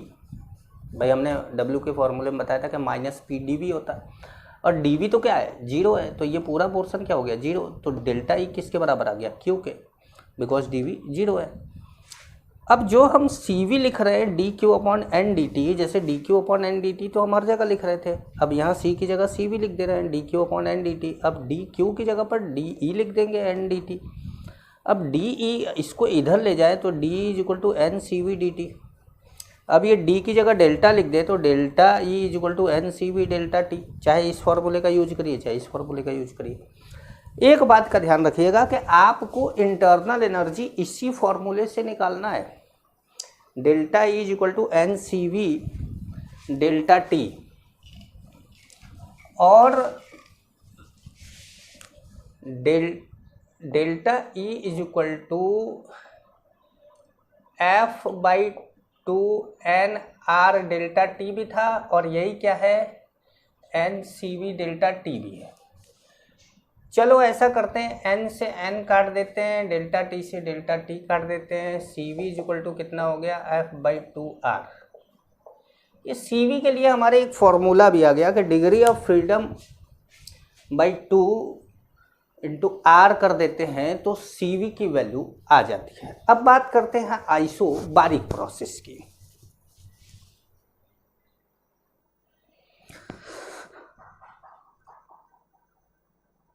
अब बात करते हैं आइसोबारिक प्रोसेस की। जैसे सी आइसोकोरिक में हमने सी को सी वी मान लिया था, वैसे ही आइसोबारिक में हमने सी को सी पी मान लिया। First law of thermodynamics delta is equal to Q plus W है। डब्ल्यू क्या है माइनस पी डी वी है, हम जानते हैं। डेल्टा वी भी लिख सकते हैं। अब इसको अगर हम इस तरफ ले आते हैं तो Q is equal to delta E P delta V या D Q is equal to D P D V, मतलब डेल्टा की जगह डी लिखेंगे तो इसको भी डी क्यू लिखना पड़ेगा। अब क्या होता है कि एट कांस्टेंट प्रेशर, ये पूरी प्रोसेस कांस्टेंट प्रेशर पे चल रही है। कांस्टेंट प्रेशर पे इस टर्म को रिप्लेस करके एक नया टर्म आ जाता है, रिक्वायर्ड होती है, ऐसा तो बोलते हैं वो लोग के रिक्वायर्ड, जैसा किताबों में लिखा हम वैसे लिख देते हैं। लेकिन एक्चुअल में एट कांस्टेंट प्रेशर पे जो हीट होता है वो इंथैल्पी होता है डेल्टा एच, और एट कांस्टेंट वॉल्यूम पे जो हीट होता है वो डेल्टा ई होता है, इंटरनल एनर्जी। कभी आपको बोले हीट एट कांस्टेंट प्रेशर तो डेल्टा एच निकालो, हीट एट कांस्टेंट वॉल्यूम तो डेल्टा ई निकालो। खैर अभी D Q is equal to D P V D V, अब बोल रहा है कि D plus P D V which is known as enthalpy change D H, इस नए थर्मोडायनेमिकल फंक्शन से रिप्लेस कर दिया। अब ये डी क्यू की जगह पर डी एच रख दिया, D plus P D V. Process क्या है एट कांस्टेंट प्रेशर, इसका मतलब डी क्यू हमारा डी एच हो गया। सी पी क्या होता है D Q upon N D T, मतलब C is equal to D Q upon N D T, लेकिन सी पी हमने बोल दिया इसको। अब डी क्यू डी एच के बराबर है तो D H is equal to N D T. अब एन डी टी को यहाँ मल्टीप्लाई किया तो D H is equal to क्या आ गया N C P D T, या delta H is equal to N C P delta T. अब ये क्या लिख रहा है यहाँ पे देखिए कि ऑलवेज यूज फॉर इंथैल्पी और हीट एट कांस्टेंट प्रेशर। अगर आपको कोई बोल दे कि हीट एट कांस्टेंट प्रेशर निकालिए तो आप इसी फॉर्मूले का यूज करिए। Relation between C P and C B, वैसे रिलेशन आप डायरेक्ट याद कर सकते हैं क्योंकि आपको बोर्ड नहीं देना है, 11th का एग्जाम नहीं देना है, तो आप डायरेक्ट भी याद कर सकते हैं। Relation between C P and C B, D H is equal to D plus P D V, अभी हमने यहाँ पे लिखा था, ठीक है। अब पी डी वी को हम लिख सकते हैं कि भाई अगर इसमें चेंज हुआ, डी वी में चेंज हुआ, तो सामने कौन है N R T, P V is equal to N R T. तो अब एन आर टी में से आर में तो चेंज होगा नहीं, या तो एन में चेंज होगा या तो टी में चेंज होगा, तो हमने डी एन आर टी लिख दिया। अब देखते हैं किस में चेंज होता है। मान लीजिए ये चेंज एन में होता है तो हम डी की जगह पे अगर डेल्टा एच मान के चले, delta H equal to delta E plus delta N R T. लेकिन ये फॉर्मूला हमको थर्मोडायनेमिक्स में काम का नहीं है। क्यों? क्योंकि अगर किसी सिस्टम में हम जितना मोल लिए हैं, प्रेशर बढ़ा रहे हैं, वॉल्यूम बढ़ा रहे हैं, ये सारी चीज़ें हम करते हैं, रिएक्शन नहीं कराते। थर्मोडायनेमिक्स में हम कोई रिएक्शन नहीं कराते, रिएक्शन कराते हैं हम थर्मोकेमिस्ट्री में। तो मोल नहीं बदलता, मतलब डेल्टा एन ये फॉर्मूला लेना ही नहीं है। मतलब ये डी एन में मल्टीप्लाई नहीं करना है, ये डी अब अपन को टी में मल्टीप्लाई करना है, मतलब एन आर डी टी हो जाएगा। ये फॉर्मूला थर्मोकेमिस्ट्री में लगेगा, याद रखिएगा। ये फॉर्मूला थर्मोडायनेमिक्स में नहीं लगेगा, ये फॉर्मूला थर्मोकेमिस्ट्री में लगेगा। थर्मोडायनेमिक्स में लगेगा D H is equal to D N R D T, या delta H is equal to delta E plus N R delta T भी लिख सकते हैं। अगर हम इस इक्वेशन को एन डी टी से डिवाइड कर दे दोनों तरफ, तो D H upon N D T क्या हो गया C P, D upon N D T आपने अभी 2 मिनट पहले पढ़ा था, क्या था सी वी। अब प्लस एन डी टी कट गया तो बचा क्या आर। अब इस सी वी को इस तरफ लेगा तो क्या आ जाएगा C P minus C V is equal to R, ठीक है। आप जानते हैं कि हमने CV क्या लिखा था, हमने CV लिखा था F/2R और CP क्या है, CV + R, मतलब F/2R + R, R कॉमन ले लो तो F/2 + 1 R क्या हो गया, CP। मुझे ये रहा,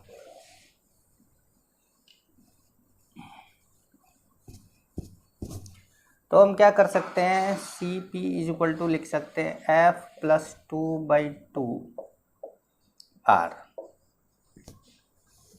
ठीक है, फिजिक्स में तो CP/CV = गामा भी लिखते हैं, पर हमारे काम का ये नहीं है, हमारे काम का ये नहीं है, हमें तो इसका भी काम नहीं है। लेकिन डिग्री ऑफ फ्रीडम अगर आपको दे दे तो CP की वैल्यू निकाल सकते हैं आप, मैंने पढ़ा दिया आपको, CV की भी वैल्यू निकाल सकते हैं आप। तो इस तरीके से मैंने आपको आइसोथर्मल, आइसोबारिक, आइसोकोरिक, एडियाबेटिक सब प्रोसेस में मैंने आपको मोलर हीट कैपेसिटी के बारे में बताया। एक बात हमेशा ध्यान रखिएगा,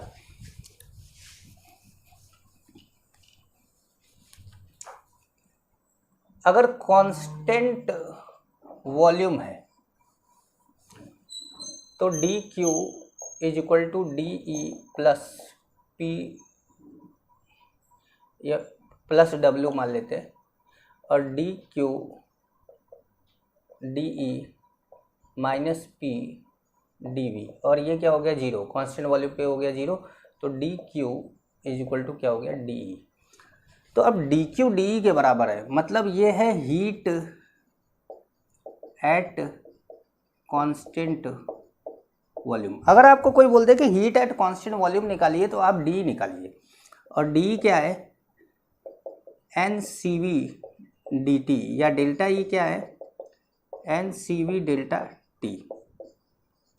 अगर आपको कोई बोलता है कि कांस्टेंट प्रेशर पे हम बात कर रहे हैं, तो कांस्टेंट प्रेशर पे हमने बोला कि dQ किसके बराबर है, DH के बराबर, dQ DH के बराबर है, और वो NCP डेल्टा T, मतलब delta H NCP delta T है। अगर आपको कोई बोले कि हीट एट कांस्टेंट प्रेशर निकालिए तो आप हमेशा डेल्टा H निकालिए, और अगर कहता है हीट एट कांस्टेंट वॉल्यूम निकालिए तो आप हमेशा डेल्टा E निकालिए।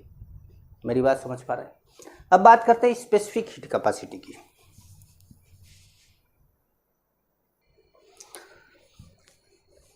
अब देखिए 1 ग्राम का हीट, 1 ग्राम का टेम्परेचर अगर आप 1 यूनिट से बढ़ा देते हैं किसी भी सब्सटेंस का, तो उसको स्पेसिफिक हीट कैपेसिटी बोला जाएगा। इसका भी एक सिंबल ले लिया S। अब इसका मतलब है कि 1 ग्राम का बढ़ाएंगे तो S, 2 ग्राम का बढ़ाएंगे तो 2S, 10 ग्राम का बढ़ाएंगे तो 10S, m ग्राम का बढ़ाएंगे तो MS, तो टोटल हीट कैपेसिटी क्या होगी MS हो गया। भाई m क्या है, मास इन ग्राम ऑफ सब्सटेंस।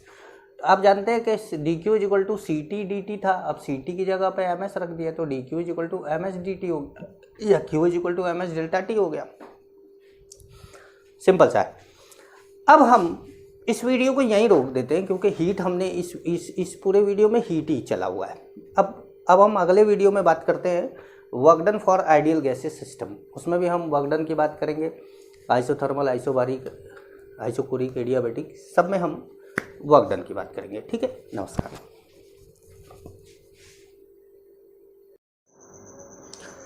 देखिए work done for ideal gas system के लिए अब बात करना स्टार्ट करेंगे। एक एक प्रोसेस के लिए अलग अलग बात करेंगे, लेकिन पहले W = -P external dV integration of dV, ये हम फार्मूला जानते हैं। यूनिट वर्क की यूनिट वही होती है जो एनर्जी की यूनिट होती है, जूल को क्या बोलते हैं, न्यूटन मीटर। अगर आप फार्मूले को देखें तो प्रेशर है और वॉल्यूम है, तो आप ATM लीटर, एटमॉस्फेयर लीटर भी बोल सकते हैं। 1 एटमॉस्फेयर लीटर, 1 एटमॉस्फेयर = 1.013 × 10⁵ पास्कल होता है, और 1 लीटर = 10⁻³ मीटर क्यूब होता है। तो MKS में अगर इसकी यूनिट निकालें तो 101 मतलब 101.3 न्यूटन मीटर या जूल आएगा। अब बात करेंगे एक एक प्रोसेस की। सबसे पहले work done in isothermal process. अब work done in isothermal process की बात करते हैं। आइसोथर्मल प्रोसेस में दो, हमने बोला था आपको कि हर प्रोसेस 2 प्रोसेस में डिवाइड किया जा सकता है। एक रिवर्सेबल और दूसरा इरिवर्सेबल।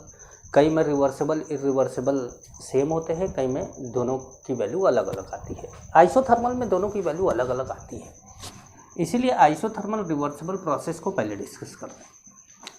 आर ई वी का मतलब रिवर्सेबल है। डब्ल्यू रिवर्सेबल क्या है? Minus P external D V, मतलब ये तो हमारा वर्क डन का फॉर्मूला है। अब आप जानते हैं कि P V equal to N R T होता है, P equal to N R T upon V. तो इस P को हम NRT लिख सकते हैं, NRT, और V को अंदर लेते गए, मतलब आप इधर भी लिख सकते हैं, एक स्टेप और बढ़ा सकते हैं। तो अब हमारा dV अपॉन V को अगर हमने इंटीग्रेट कर दिया तो 1 अपॉन x को इंटीग्रेट करते हैं तो ln x आता है, नेचुरल लॉग x आता है। तो ln, अब V की वैल्यू एक बार क्या रखेंगे? V फाइनल, और एक बार V इनिशियल। तो ln V final minus ln V initial आएगा, और ln log a minus log b को क्या लिख सकते हैं? log a upon b। तो हमने ऐसे लिख दिया। अब नेचुरल लॉग को log बेस 10 में चेंज करना हो तो 2.303 से मल्टीप्लाई करते हैं, इसलिए nRT log v final upon v initial कर दिया। कांस्टेंट टेम्परेचर पे, जबकि कांस्टेंट टेम्परेचर हमारा है, तो कांस्टेंट टेम्परेचर पे बॉयल्स लॉ के according pressure inversely proportional to volume होता है। तो मतलब अगर हम V फाइनल V इनिशियल लिखते हैं तो प्रेशर के टर्म में P इनिशियल P फाइनल लिख देंगे ऐसे। तो चाहे इस फॉर्मूले से निकालिए चाहे इस फॉर्मूले से निकालिए, क्वेश्चन तो निकालना होगा आपको इन दोनों फॉर्मूले से। वैसे ग्राफ आप बनाने के लिए ये फॉर्मूले का भी यूज होता है। अब PV diagram, isothermal process, boils law के अकॉर्डिंग हम चलेंगे। बॉयल्स लॉ में ऐसे ग्राफ बनता है। अच्छा, एक बात का ध्यान रखिएगा कि जब भी पीवी ग्राफ होगा तो वर्क डन जो है वो हमेशा एरिया अंडर द कर्व निकलेगा। ये एरिया होगा वॉल्यूम एक्सिस की तरफ का जो एरिया, इस तरफ आप एरिया नहीं निकालेंगे, ऐसे नीचे की तरफ वॉल्यूम एक्सिस। अगर वॉल्यूम एक्सिस इधर, वॉल्यूम इधर होगा तो ऐसे एरिया निकालेंगे, और इधर होगा तो ऐसे एरिया निकालेंगे। ये एरिया आप निकालेंगे। अब लेकिन आप यहाँ पर एरिया नहीं निकाल पाते हैं, आप एरिया नहीं निकाल पाते हैं, इसीलिए आप इसको क्या करते हैं? इंटीग्रेट कर देते हैं। मतलब छोटे छोटे dV को आप क्या करते हैं? इंटीग्रेट कर देते हैं, इसीलिए हमने यहाँ पर इंटीग्रेट कर दिया। समझ रहे हैं? अब बात करते हैं किसकी? आइसोथर्मल इरिवर्सिबल प्रोसेस की।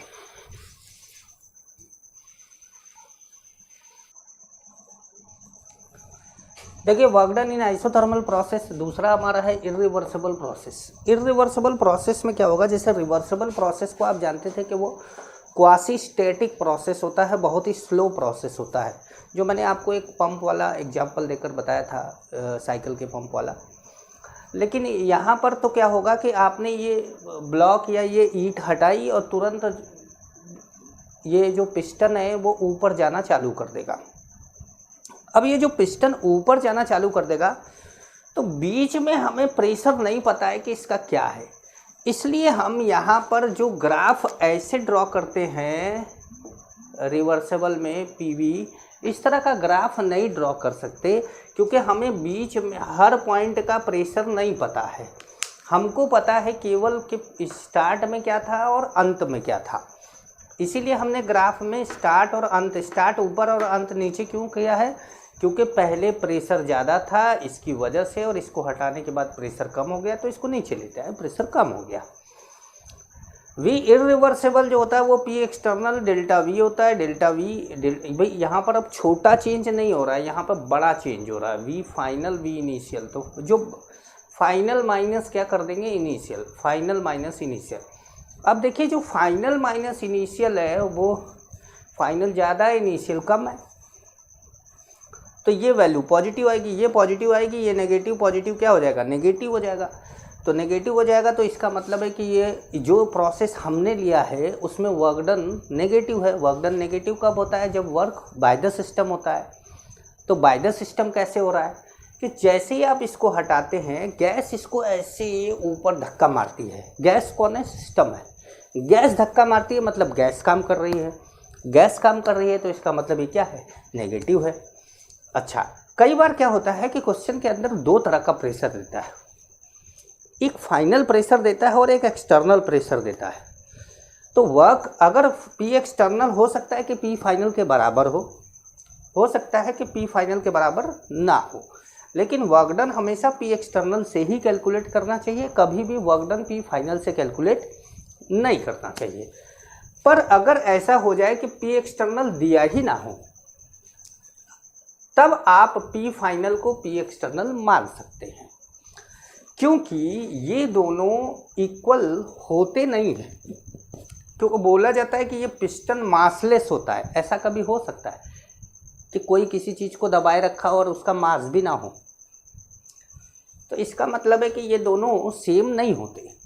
पर अगर आपको एक्सटर्नल प्रेशर ना दे तो उस समय आप पी फाइनल को पी एक्सटर्नल मान लेंगे। अब जैसे देखिए पीवी डायग्राम है, तो पीवी डायग्राम में जो वर्क डन जो होगा W, वो हमें यहाँ पर पी एक्सटर्नल नहीं पता है और हमको डायग्राम भी बनाना है, तो हमने पी फाइनल डेल्टा वी ले लिया, पी फाइनल डेल्टा वी। अब पी फाइनल हमारा ये है, डेल्टा वी हमारा ये है, तो एरिया हमारा ये हो जाएगा।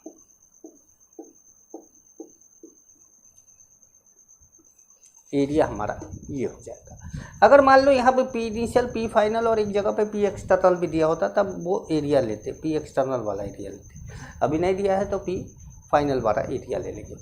अब डेल्टा वी मतलब वी फाइनल ज़्यादा है, वी इनिशियल कम है, तो डेल्टा वी पॉजिटिव आएगा तो ये नेगेटिव आएगा, तो नेगेटिव आएगा तो इसका मतलब work done by the system है, that is the expansion. Expansion होगा तो अंदर से प्रेशर लगेगा, अंदर से काम होगा, और जब कंप्रेशन होगा तो बाहर से कोई दबाएगा। बाहर से कोई दबाएगा मतलब सराउंडिंग दबाएगा।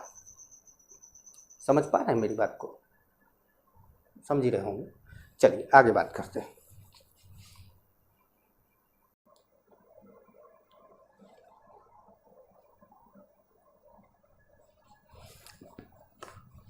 देखिए work done in isochoric process. Isochoric का मतलब क्या है कि dv जीरो है, dv जीरो है तो पी एक्सटर्नल dv जीरो हो गया तो वर्क डन जीरो हो गया। मतलब आइसोकोरिक प्रोसेस में कोई वर्क डन नहीं होता।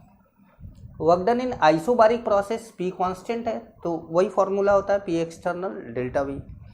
और वर्क डन इन एडियाबेटिक प्रोसेस, एडियाबेटिक प्रोसेस में क्या होता है, क्यू हीट एक्सचेंज जीरो हो जाता है। हीट एक्सचेंज जीरो हो जाता है तो delta E is equal to Q plus W. Q ही जीरो हो गया तो डब्ल्यू किसके बराबर हो गया, डेल्टा ई के।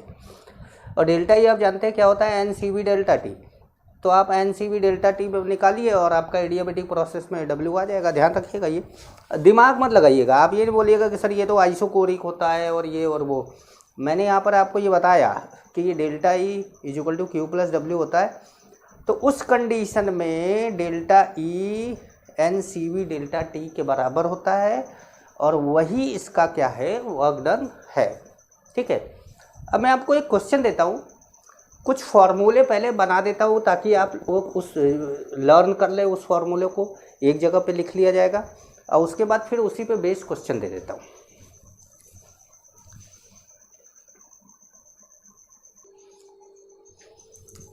अब देखिए मैंने इस क्वेश्चन को सॉल्व करने के लिए ये फॉर्मूले लिख दिए हैं। वैसे भी ये फॉर्मूले बहुत काम के हैं। डब्ल्यू हम जानते हैं कि पी एक्सटर्नल डेल्टा वी होता है, लेकिन यहाँ पे कोई पी एक्सटर्नल नहीं दिया है, पी डेल्टा वी। आपको जो भी पी मिल रहा हो जिस प्रोसेस में, उस प्रोसेस में पी लेना है, डेल्टा वी लेना। डेल्टा एच क्या होता है, हीट एट कांस्टेंट प्रेशर। इसलिए हीट एट कांस्टेंट प्रेशर और डेल्टा एच एक ही चीज़ होती है और वो क्या है, N C P delta T. Delta T क्या है, हीट एट कांस्टेंट वॉल्यूम, और वो क्या होता है, N C V delta T. ये क्यू वी का मतलब है हीट एट कांस्टेंट वॉल्यूम, ये क्यू पी का मतलब है हीट एट कांस्टेंट प्रेशर। मतलब हीट अगर आपको क्यू निकालना है, कहाँ है क्यू, कांस्टेंट प्रेशर पे जो क्यू निकालेंगे वही डेल्टा एच होगा और कांस्टेंट वॉल्यूम पे जो क्यू निकालेंगे वही डेल्टा ई होगा। अब इस क्वेश्चन को समझ लीजिए। ये प्रोसेस क्या है, आइसोबारिक है। ये प्रोसेस क्या है, आइसोकोरिक है। और ये प्रोसेस मैंने लिख दिया आइसोथर्मल है। वैसे तो क्वेश्चन में दिया नहीं जाता है, खुद देखना जाता है। जैसे पी, यहाँ पर अगर आप पी वी, आइसोथर्मल में पी इंटू वी कॉन्स्टेंट होता है। देखो पी कितना है 1/2 और वी कितना है 2। 1/2 इंटू 2 कितना हो गया 1। और यहाँ पर देखो 1/4 और ये कितना 4। 1/4 इंटू 4 कितना है 1। इसका मतलब है पी वी कॉन्स्टेंट है। ये प्रोसेस आइसोथर्मल है। हर प्रोसेस के लिए आपको W भी निकालना है, Q भी निकालना है, डेल्टा भी निकालना है, डेल्टा H भी निकालना है। अगर ये 3 प्रोसेस है और 4 ये है तो कुल 12 क्वेश्चन है ये, ठीक है। अब मेरा तो मन नहीं कर रहा है इसको सोल्यूशन लिखने का, लेकिन अगर आप चाहें क्वेश्चन को तो यहीं पॉज करके सोल्यूशन लिख लीजिएगा और फिर चेक करिएगा सोल्यूशन को। अदरवाइज देखते रहिए, लगातार वीडियो देखते रहिए।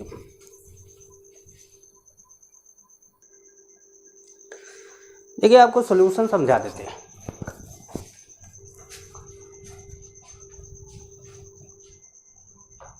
क्वेश्चन में मोनोएटॉमिक गैस दिया हुआ है, तो F की वैल्यू 3 हो गई, तो CV हो गया 3/2R और CP हो गया 5/2R, ठीक है। AB प्रोसेस, AB क्या है? आइसोबारिक। आइसोबारिक में प्रेशर कांस्टेंट। अब P डेल्टा V कितना है? 2V माइनस V कितना हो गया? V माइनस माइनस लेते हैं, P delta V। Q isobaric में QP आइसो मतलब NCP डेल्टा T आ गया, NCP डेल्टा T। CP की वैल्यू 5/2R, N है ही, डेल्टा T है ही। NR डेल्टा T को P डेल्टा V लिख सकते हैं, क्योंकि P तो कांस्टेंट है, तो T चेंज होगा तो जाहिर सी बात है सामने वाला V चेंज होगा, P तो चेंज होगा नहीं। P डेल्टा V, अब डेल्टा V कितना है? V, तो इसलिए यहाँ पे V लिख दिया। और आप जानते हैं NCP डेल्टा T, इसलिए यहाँ पे डायरेक्ट लिख दिया। अब यहाँ और यहाँ में अंतर कितना क्या होगा कि जैसे CP 5/2 था और CV 3/2 होगा, तो बस 3/2 PV कर दो, यहाँ पर आंसर आ जाएगा। B से C आइसोकोरिक है, तो वर्क डन 0 होगा, वर्क डन 0 हो गया। अब वर्क डन जब 0 हुआ तो delta E equal to Q plus W 0 हो गया, तो डेल्टा E किसके बराबर हो गया? Q के। तो जो भी डेल्टा E आएगा वही Q आएगा। डेल्टा E Q कितना है? NCB डेल्टा T, और डेल्टा E भी NCB डेल्टा T। तो NCB डेल्टा T निकालते हैं। CV कितना है? 3/2R, N और ये delta T, NR delta T। अब चेंज किस में होगा? V डेल्टा P, V कितना है? 2, और डेल्टा P ये है। डेल्टा P कितना हो गया? P और P/2 चेंज कितना आ गया? P/2। तो यहाँ डेल्टा P आ गया P/2 और V आ गया 2V, 2 से 2 कैंसिल हो गया, ये भी आ गया क्या? PV मतलब 3/2 PV। तो इसलिए मैंने यहाँ पे डायरेक्ट 3/2 PV लिख दिया, क्योंकि यही फॉर्मूला था।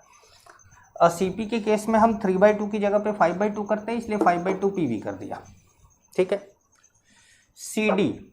CD कौन सा प्रोसेस है? आइसोथर्मल। आइसोथर्मल प्रोसेस में देखिए, जहाँ डेल्टा T आएगा वो दोनों 0 होने वाला है, मतलब डेल्टा E डेल्टा H क्या होने वाला है? 0। अब delta E equal to Q plus W, delta E जो होता है वो Q प्लस W है। तो delta E equal to Q plus W है और डेल्टा E 0 हो गया, तो W equal to minus Q हो गया। तो जो भी W आएगा Q क्या हो जाएगा उसमें? Q उसका प्लस हो जाएगा। अब पहले W क्या आएगा? ये वाली प्रोसेस, ये वाला कर्व कब बनाया था? जब रिवर्सिबल था, मतलब NRT ln V final upon V initial. यहाँ लिख के समझाते हैं। NRT ln V final upon V initial. V final 4V है और V इनिशियल 2V है। अच्छा, NRT को आप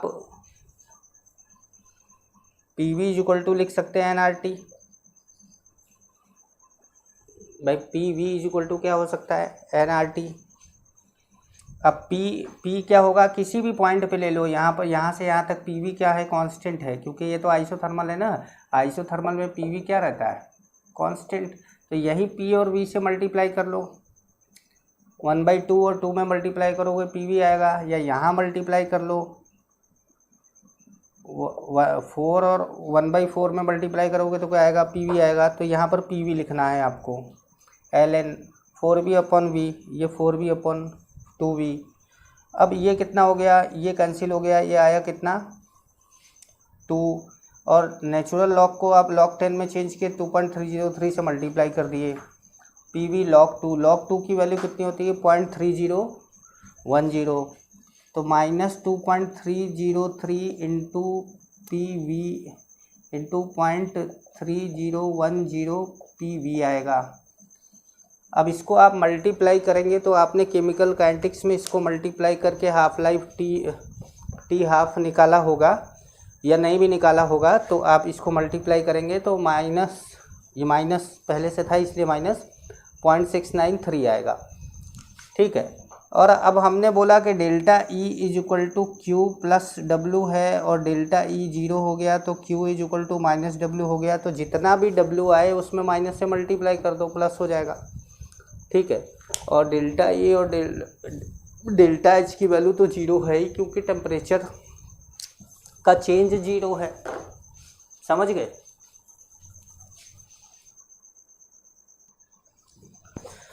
अब नेक्स्ट वीडियो में हम साइक्लिक प्रोसेस की बात करेंगे, फ्री एक्सपेंशन की बात करेंगे, और नेक्स्ट वीडियो में ही हम second law of thermodynamics start कर देंगे। ठीक है, नमस्कार।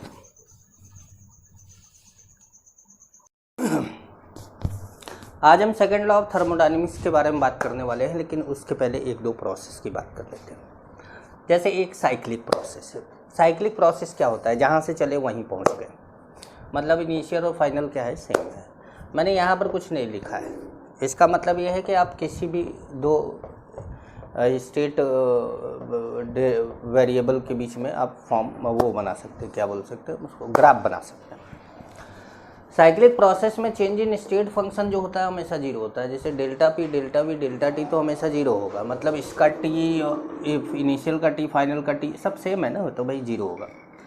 Sign of work in cyclic process की बात करें अगर, कि साइक्लिक प्रोसेस में साइन ऑफ वर्क क्या होगा, तो आप जानते हैं कि area under the curve work होता है। अब जैसे ये क्या हो रहा है, ये इधर जा रहा है, मतलब एक्सपेंशन हो रहा है, और ये क्या हो रहा है, कंप्रेशन हो रहा है। तो अगर आप देखें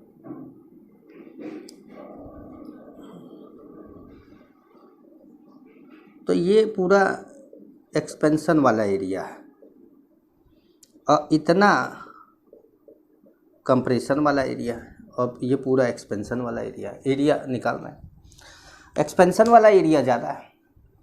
एक्सपेंशन वाला एरिया ज़्यादा है तो अंदर से गैस पिस्टन को ऊपर उठा रहा होगा, इसका मतलब गैस वर्क कर रहा है।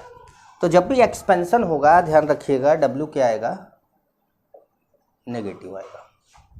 और यहाँ पे क्या हो रहा है, कंप्रेशन हो रहा है तो डब्ल्यू क्या आएगा, पॉजिटिव आएगा। ध्यान रखिएगा कि एक्सपेंशन होगा तो वर्क नेगेटिव आएगा, और कंप्रेशन होगा तो वर्क क्या आएगा, पॉजिटिव आएगा।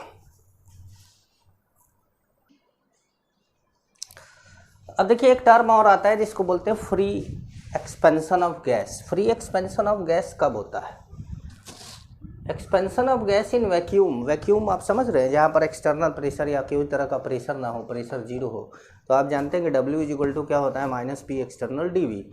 अब पी एक्सटर्नल ही 0 हो गया तो W की वैल्यू क्या हो जाएगी, 0। तो कभी कभी आपसे क्वेश्चन पूछता है कि फ्री एक्सपेंशन में W क्या होता है, आप सीधे बोलिए 0।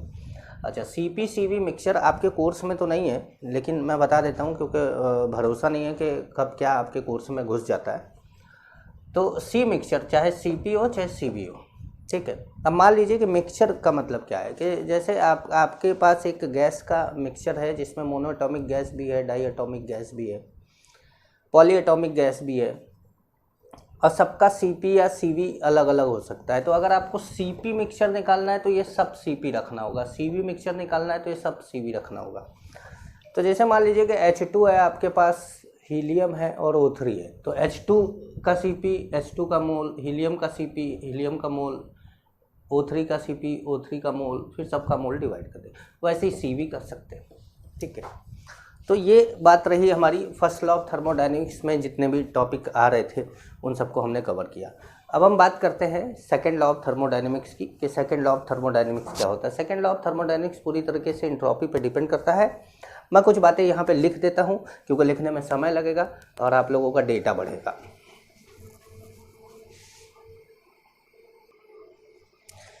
देखिए, मैं एक आपको बात बोलना चाहता हूँ, बस इसलिए मैंने ये लिखा हुआ है। देखिए, गिनती लिखी है 1 से 20 तक, देख लीजिए आप ध्यान से।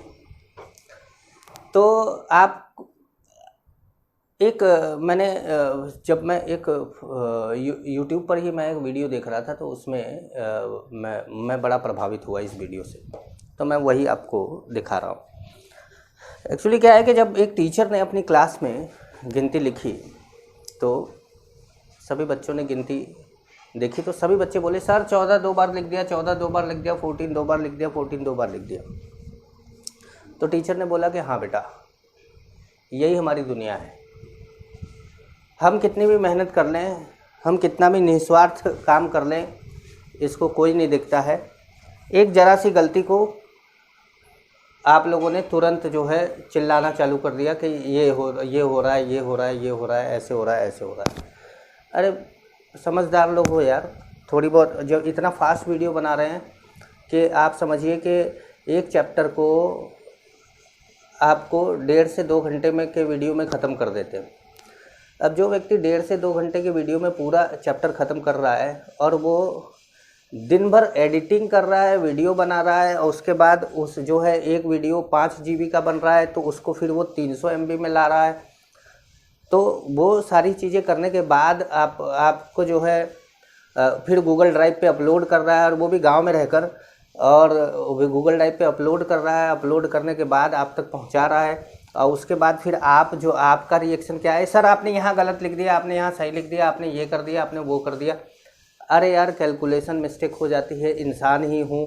जब मैं लॉन्ग कोर्स में रहता इसी चीज़ को, मेरे पास टाइम रहता कि मुझे दिन भर में एक ही लेक्चर बनाना होता, तो मैं दिन भर में जब मैं दिन भर में 10 लेक्चर बनाता हूँ, तो आप सोच सकते हैं कि क्या मेरे पास टाइम है कि उस 10 लेक्चर को मैं दोबारा से सुनूँ और उसके बाद फिर मैं देखूँ कि क्या गलती हुई और उस वीडियो को दोबारा बनाऊँ। मेरे पास टाइम ही नहीं है। 45 डेज़ में मुझे मोर देन 45 जो है टॉपिक कंप्लीट करने हैं, और इतना बड़ा ऑर्गेनिक का टॉपिक है जिसको मुझे कंप्लीट करना है। अभी सबसे बड़ा टास्क, सबसे बड़ा दिमाग मेरा उसी पे लगा हुआ है कि ऑर्गेनिक इतना बड़ा है, कैसे कंप्लीट होगा। और आप लोगों का रिएक्शन देखकर बड़ा दिल दुखी हुआ यार, क्योंकि निस्वार्थ काम कर रहे हैं, बिना पैसे के काम कर रहा हूँ, केवल आपके लिए काम कर रहा हूँ, उन बच्चों के लिए काम कर रहा हूँ जिनके हार्ट डिजीज़ है, उनके लिए काम कर रहा हूँ कि भाई उनको सही ट्रीटमेंट मिल सके, कुछ चैरिटी हो सके। तो थोड़ा दिल बड़ा करिए, और जब आपको लगे कि ऐसी कोई बात है तो आप उस क्वेश्चन को सुधार सकते हैं। भाई, आप लोगों ने क्रैश कोर्स लिया है, आप लॉन्ग कोर्स नहीं लिए। क्रैश कोर्स का मतलब होता है कि जो व्यक्ति पढ़ा लिखा है उसको एक क्विक रिवीजन की ज़रूरत है। आप उसको एकदम से हाइपर कर देते हैं कि सर ये कर दिया, वो कर दिया, ऐसे।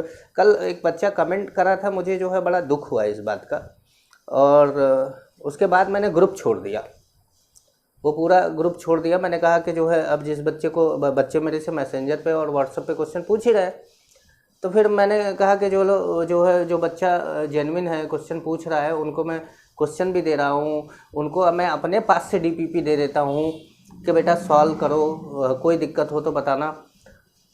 तो इस तरह के जो बातें आई, बड़ा दिल दुखी होता है जब आदमी समाज सेवा कर रहा हो और उसको ऐसी चीज़ें मिलती हैं।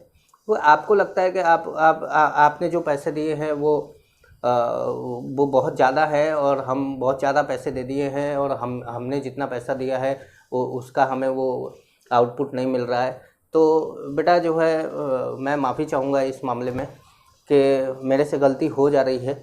मैं बनाते समय उस समय कैलकुलेशन में ध्यान नहीं देता हूँ, बहुत तेज़ कैलकुलेट कर रहा होता हूँ कि जल्दी से वीडियो बने और रात तक मैं अपलोड कर दूँ, ताकि मैं शेड्यूल से काम कर सकूँ और आप लोगों को शेड्यूल से चैप्टर मिल सके। मैंने आपने देखा होगा कि शेड्यूल में जिस चैप्टर को जब लिखा हुआ है उस चैप्टर को मैंने तब दिया है, इवन एक दिन पहले दिया है। तो आप प्लीज़ कोऑपरेट करें। मुझे पता है कि 99.99% लोग को इससे शिकायत नहीं है, लेकिन 0.01% लोग जो होते हैं वो इन चीज़ों को जो हाईलाइट करते हैं, उससे मुझे थोड़ा दुख होता है कि आप लोग एक भविष्य के डॉक्टर हैं, एक जिम्मेदार नागरिक हैं, आपको इस तरह की बातें नहीं करनी चाहिए। बड़ा दुखी होता है मन इससे। तो ऐसा प्लीज़ मत करिएगा, या ऐसी आदतें नहीं करनी चाहिए आपको। और चीज़ों को देखिए कि अगला व्यक्ति आपको क्या दे रहा है। कोई भी टीचर आपको पढ़ा रहा है तो वो क्या दे रहा है। हाँ, यही चीज़ हमारे सामने कोई बच्चा बैठा होता है और हम उसका वीडियो बना रहे होते तो फिर हम बच्चे से बात करते रहते हैं। अब अकेले खड़े होकर वीडियो बना रहे हैं तो उस समय हम केवल वीडियो बना रहे होते, उस समय हम ध्यान नहीं दे रहे होते कि क्या हो रहा है, कैसे हो रहा है, फटाफट बनाओ, फटाफट अपलोड करो, फटाफट ये करो। ये चीज़ चल रही होती है। जब क्लास में हमारे जो है, मेरी तो क्लास, मैं बनारस में पढ़ाता हूँ, मेरी क्लास में तो 500-500 बच्चे एक साथ बैठते हैं। तो जब 500 बच्चे एक साथ बैठते हैं तो उस समय जब हम क्लास में कुछ लिखते हैं तो मान लो कि 2x2 की जगह पे 2+2 कर दिया मैंने, तो क्लास में कोई बच्चा बोलता है सर 2+2, हाँ ठीक है, तो वो करेक्ट हो जाता है। तो टीचर इंसान है, लेकिन जब कोई करेक्शन नहीं हो पा रहा है तो सीधे जो है वीडियो आपके पास पहुँच जा रहा है। तो मेरी ये रिक्वेस्ट है कि प्लीज़ जो है ऐसे काम ना करिए और हर्ट मत करिए भाई। जो है जो जैसा है कि जब हम लंबे कोर्स की तरफ आएंगे तो इन बातों को मैं भरपूर ध्यान रखूँगा, ठीक है। तो आइए चलते हैं सेकेंड लॉ ऑफ थर्मोडायनेमिक्स पे।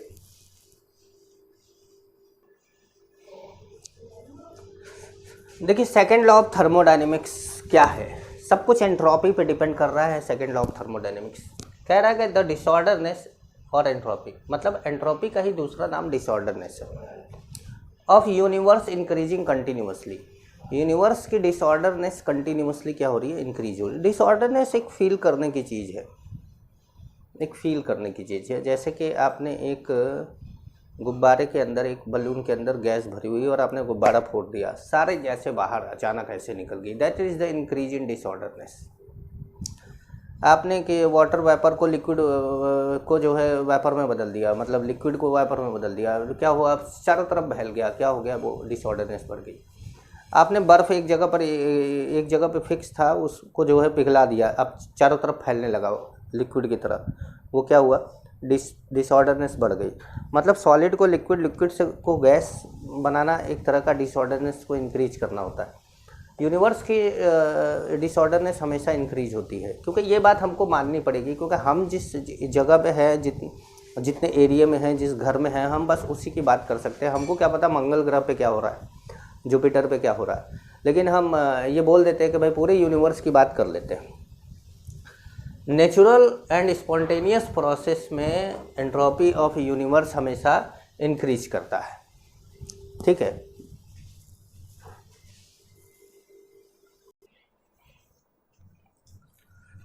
अब देखिए एंट्रोपी को अभी थोड़ी देर पहले मैंने समझाया कि मैथमेटिकल मेजरमेंट है डिसऑर्डरनेस का या रैंडमनेस का, इसी को एंट्रोपी बोलते हैं। एक एक्सटेंसिव प्रॉपर्टी है। अगर आपने एक्सटेंसिव प्रॉपर्टी के एग्जाम्पल में जो नोट्स बनाया है, एग्जाम्पल में ये नहीं लिखा हो तो वहाँ भी ये लिख सकते हैं, ताकि वो एक ही जगह पर सारा है तो वहाँ पर आप एक्सटेंसिव प्रॉपर्टी लिख सकते हैं, और स्टेट फंक्शन में भी लिख सकते हैं। चेंज इन एंट्रोपी जो होता है वो ds, delta S ds is equal to dQ/T होता है। अब नेट चेंज अगर बोला जाए तो क्या होगा भाई, इनिशियल और फाइनल स्टेट पे चेंज देखा जाएगा तो ये डेल्टा एस आ जाएगा। इसको अभी ऐसे ही रहने देते, इस फॉर्मूले की अभी हमें ज़रूरत है। अब हम एक एक करके हर तरह की प्रोसेस के लिए एंट्रोपी निकालते हैं। तो हमारा ये जो एंट्रोपी है, अब हम सिस्टम की एंट्रोपी निकालेंगे। तो change in entropy of system अगली हेडिंग डालते हैं।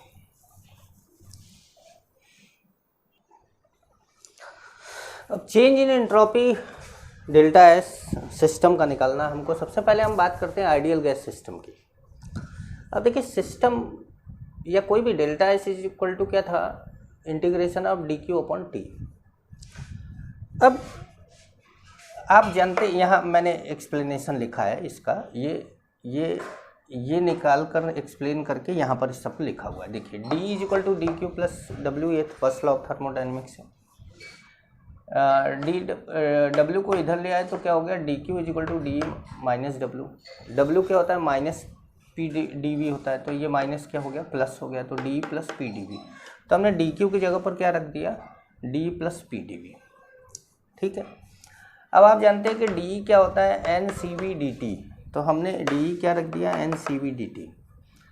और यहाँ पर जो P है वो उस P की जगह पर N R T upon V रख दिया, N R T upon V, और नीचे T था, T रहने दिया।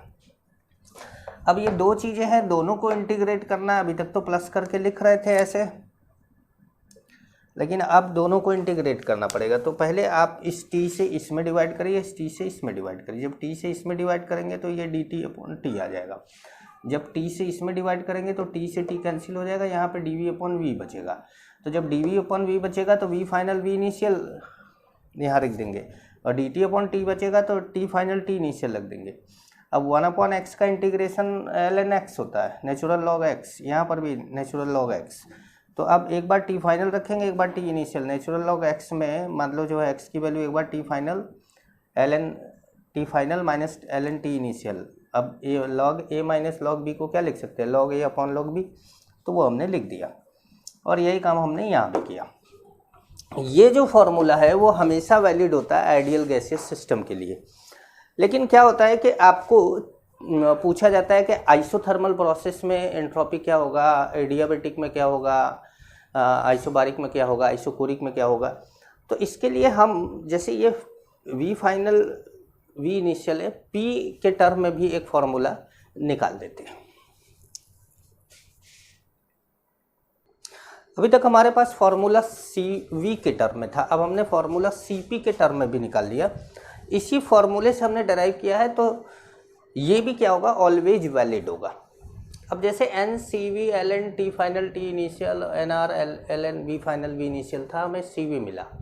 तो हम जानते हैं कि C P minus C V equal to R होता है। तो ये इसको इधर ले जाएं और इसको इधर ले जाए तो C V equal to C P minus R हो जाएगा। तो ये जो सी वी है इसकी जगह पे सी पी माइनस आर रख दिया हमने। अब हमने n को इसमें कैलकुलेट किया, मतलब n को मल्टीप्लाई किया और इसको भी इसमें मल्टीप्लाई किया, और वही तरीके से n को इसमें मल्टीप्लाई किया और r। तो हमारा पहला आया N C P L N T final T initial, और दूसरा जब r में मल्टीप्लाई किया तो minus N R L N T final T initial, और यहाँ पर तो N R L N V final V initial था ही। अब देखिए एन आर कॉमन है, तो हमने एन आर निकाल लिया बाहर। अब यहाँ पर तो ये तो प्लस है और ये माइनस है, भाई ये तो माइनस है, तो एल एन वी फाइनल अब V final upon V initial और L N T final T initial. अगर इसको प्लस करना हो तो हमको क्या करना पड़ेगा, रिवर्स कर देना होगा इसको। तो हमने रिवर्स करके क्या करा, इसमें मल्टीप्लाई कर दिया। तो N C P L N T final T initial plus N R L N V final T initial V initial T final. फिर हमने सोचा कि इसको यहाँ कैसे लाया जाए। अब देखिए P V equal to N R T है, पी क्या है, N R T upon V, मतलब P directly proportional to T upon V है। तो P initial T upon V, तो P इनिशियल तो T इनिशियल, P इनिशियल तो V initial नीचे, P initial V initial, P final V final, P initial T initial, P final T final. इस तरीके से हमारा ये वाले टर्म को हमने रिप्लेस कर दिया P इनिशियल P फाइनल से। हमारा एक और फार्मूला आ गया CP के टर्म में। अब हम इन दोनों फार्मूलों को एक जगह पे मैं लिख देता हूँ, और उसके बाद आपको अलग अलग कंडीशन में डेल्टा एस सिस्टम निकाल के बताता हूँ।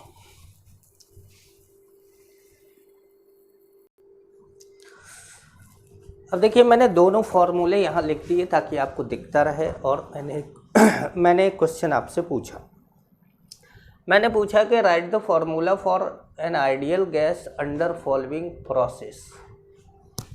Formula for delta S system, delta S system आपको निकालना। सबसे पहले आइसोकोरिक के लिए, आइसोकोरिक मतलब क्या है, वॉल्यूम कांस्टेंट। अब आपको देखना है दोनों फॉर्मूले में वॉल्यूम कहाँ पर है, यहाँ पर है। तो अब आप जानते हैं कि V फाइनल और V इनिशियल क्या हो गया, सेम हो गया। V फाइनल V इनिशियल क्या हो गया, सेम हो गया। तो इसमें ln 1 की वैल्यू क्या हो गई, 0 हो गई। तो तो ln1 की वैल्यू 0 हो गई, तो डेल्टा एस सिस्टम हमारा क्या आ गया, NCV ln t final upon t initial.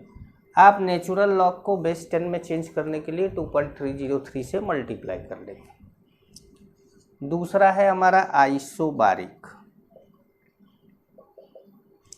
Isobaric में P फाइनल बराबर P इनिशियल हो जाएगा। तो अब P कहाँ पर है, P यहाँ पर है। आइसोबारिक कंडीशन P यहाँ पर है, तो ये दोनों सेम है, तो ये इसकी वैल्यू ln1 की वैल्यू 0 हो जाएगी, तो ये पूरा टर्म 0 हो जाएगा। तब हमारा इधर वाला बचेगा, delta S system is equal to NCP ln t final upon t initial. ठीक है भाई। अब मान लीजिए तीसरा बात करते हैं आइसोथर्मल के लिए। तो आइसोथर्मल के लिए टेम्परेचर कांस्टेंट है T फाइनल T इनिशियल क्या है, बराबर है। ये टर्म भी 0 होगा और ये टर्म भी 0 होगा, तो आपका डेल्टा एस सिस्टम जो होगा वो लिख सकते हैं आप NR ln V final upon V initial, और या NR ln P initial upon P final. तो हमारा ये फॉर्मूला, दोनों फॉर्मूला इसके अंदर काम आ सकता है। जो आपको दिया हो, वॉल्यूम दिया हो तो वॉल्यूम वाले से लगा दीजिए, प्रेशर दिया हो तो प्रेशर वाले से। चौथा एडियाबेटिक प्रोसेस। अब इसमें Q ही क्या होता है, 0 होता है। आपको याद होगा मैंने आपको एडियाबेटिक प्रोसेस को बोला था आइसो एंट्रोपिक प्रोसेस, मतलब एंट्रोपी चेंज नहीं होती, लेकिन फिर भी दिखा देते हैं आपको। जैसे आप delta S is equal to क्या है, dQ अपॉन टी, और ये क्या हो गया, 0 हो गया, तो डेल्टा एस की वैल्यू क्या आ गई, 0 आ गई। तो इस तरीके से हमने हर प्रोसेस के लिए आपको एंट्रोपी का फॉर्मूला बता दिया। इससे कोई खास क्वेश्चन नहीं पूछा जाता, कभी कभी इसका फॉर्मूला ही पूछ दिया जाता है। अब मान लीजिए पूछ भी दे तो आप इस पे क्वेश्चन कर सकते हैं।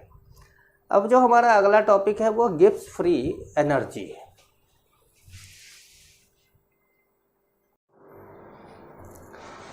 देखिए बात करेंगे गिब्स फ्री एनर्जी की। गिब्स फ्री एनर्जी जी बोलते हैं हम, change in Gibbs free energy ले रहे हैं, डेल्टा जी। इसका यूज होता है स्पॉन्टेनिटी चेक करने में किसी प्रोसेस की या रिएक्शन की। ये फॉर्मूला हम पढ़ चुके हैं केमिकल इक्विलिब्रियम में, delta G is equal to delta H minus C delta S, and delta G standard is equal to delta H standard minus C delta S standard in standard condition. तो हम chemical equilibrium वाले part को दोबारा discuss यहाँ पे नहीं कर रहे हैं। फॉर अ रिएक्शन, अगर कोई रिएक्शन है और डेल्टा जी रिएक्शन का आपको निकालना है, तो प्रोडक्ट माइनस रिएक्टेंट किया जाता है। तो प्रोडक्ट का मोल इंटू, जैसे सी का मोल इंटू सी का डेल्टा जी, प्लस डी का मोल इंटू डी का डेल्टा जी, माइनस ए का मोल ए का डेल्टा जी, बी का मोल बी का डेल्टा जी। इस तरीके से ज़रूरी नहीं है कि स्टैंडर्ड में ही आप स्टैंडर्ड कंडीशन में दिया हो तो स्टैंडर्ड में कर सकते हैं, नॉर्मल कंडीशन में दिया हो तो नॉर्मल कंडीशन में भी इसको आप निकाल सकते हैं। एक और टर्म आता है delta G formation. Delta G formation, जैसे इंथैल्पी ऑफ फॉर्मेशन 0 था प्योर एलिमेंट के लिए, वैसे ही डेल्टा जी फॉर्मेशन भी 0 है फॉर प्योर एलिमेंट के लिए। अब प्योर एलिमेंट में जैसे कार्बन, देखिए कार्बन अगर ग्रेफाइट और डायमंड दोनों है तो ग्रेफाइट के लिए ही 0 होगा, डायमंड के लिए 0 नहीं होगा। ब्रोमीन लिक्विड के लिए 0 होगा, ब्रोमीन गैस के लिए 0 नहीं होगा।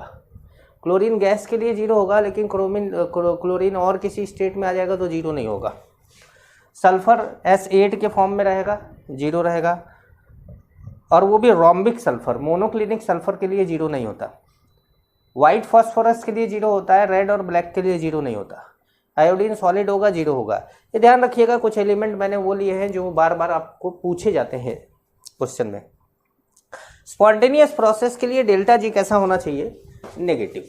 तो अब डेल्टा जी कैसे, कब, कहाँ नेगेटिव होगा, इसके बारे में एक बात कर लेते हैं।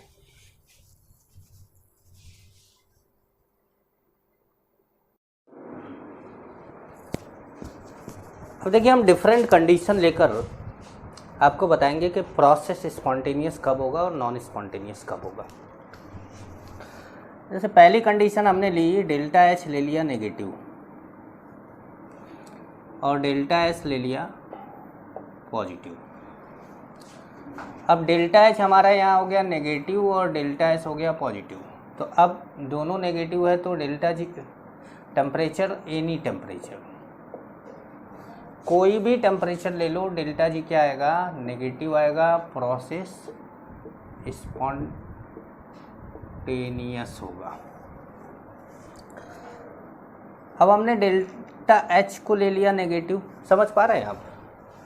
देखिए जैसे जैसे मैं रखते जाऊंगा वैसे वैसे आप फॉर्मूले में चेंज करते जाएंगे। अभी हमारा फिर से हमने फॉर्मूला वही बना दिया। अब हमारा इसको भी हमने क्या कर दिया, नेगेटिव। जब हम इसको नेगेटिव करेंगे और इसको भी नेगेटिव करेंगे तो ये पॉजिटिव हो जाएगा। और जब ये पॉजिटिव हो जाएगा तो इस कंडीशन में magnitude of delta H higher होना चाहिए magnitude of T delta S से, तभी जाकर ये प्रोसेस नेगेटिव होगी।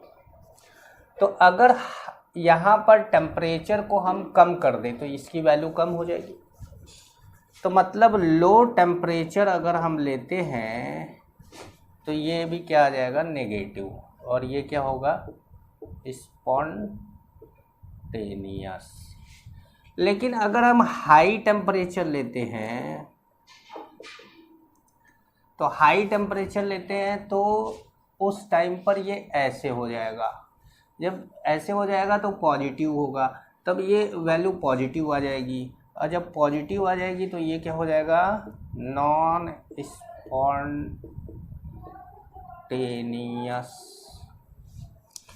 हमने डेल्टा एच दो नेगेटिव ले लिया दो बार। अब हम तीसरी कंडीशन में डेल्टा एच पॉजिटिव लेते हैं और डेल्टा एस को भी, भाई देखिए एक बार हमने डेल्टा एच को नेगेटिव लिया, इसको चेंज कर दिया। अब हम डेल्टा एच को दो बार पॉजिटिव लेंगे और इसको चेंज करेंगे, ठीक है। अब देखिए आपका डेल्टा, फिर फॉर्मूले को हटा देते हैं, वापस अपनी कंडीशन पे लाते हैं। Delta H positive, delta S positive, मतलब हमारा यही फॉर्मूला रहेगा। अगर ये फॉर्मूला है तो हमें क्या चाहिए, delta G negative. Delta G negative के लिए हमारी ये वैल्यू हाई होनी चाहिए, और ये वैल्यू हाई कब होगी, जब टेम्परेचर हाई होगा। तो टेम्परेचर हमको कैसा चाहिए, हाई टेम्परेचर नेगेटिव स्पॉन्टेनियस।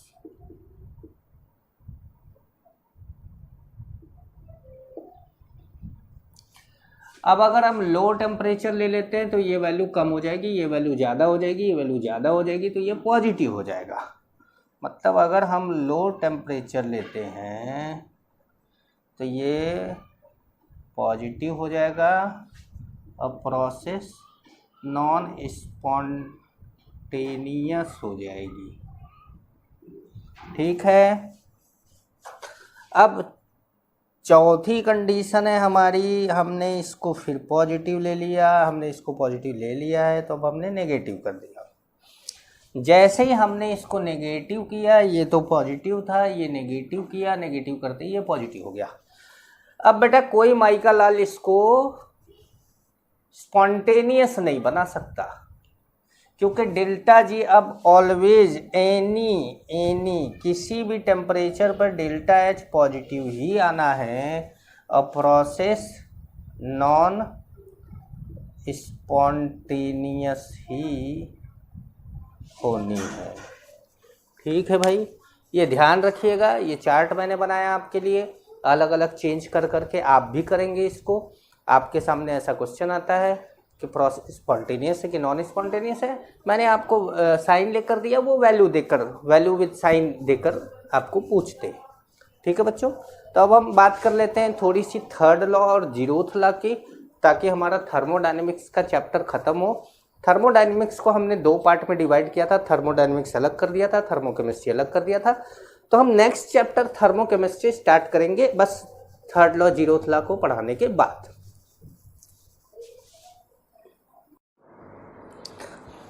देखिए third law of thermodynamics, the absolute entropy of a perfectly crystalline substance is 0 at 0 kelvin. देखिए भाई 0 केल्विन अगर आप KTG की बात करें, 3/2 RT की बात करें, kinetic energy is equal to 3/2 RT। Randomness क्या है, इधर उधर भागना। जब इधर उधर भाग ही नहीं पाएगा, काइनेटिक एनर्जी 0 हो जाएगी, तो वहीं बैठा रहेगा। वहीं बैठा रहेगा तो क्या मतलब है कि एक जगह पे ऑर्डर्ड है, डिसऑर्डर्ड है ही नहीं। तो जब डिसऑर्डरनेस है ही नहीं तो एंट्रोपी क्या हो जाएगा, 0 हो जाएगा भैया।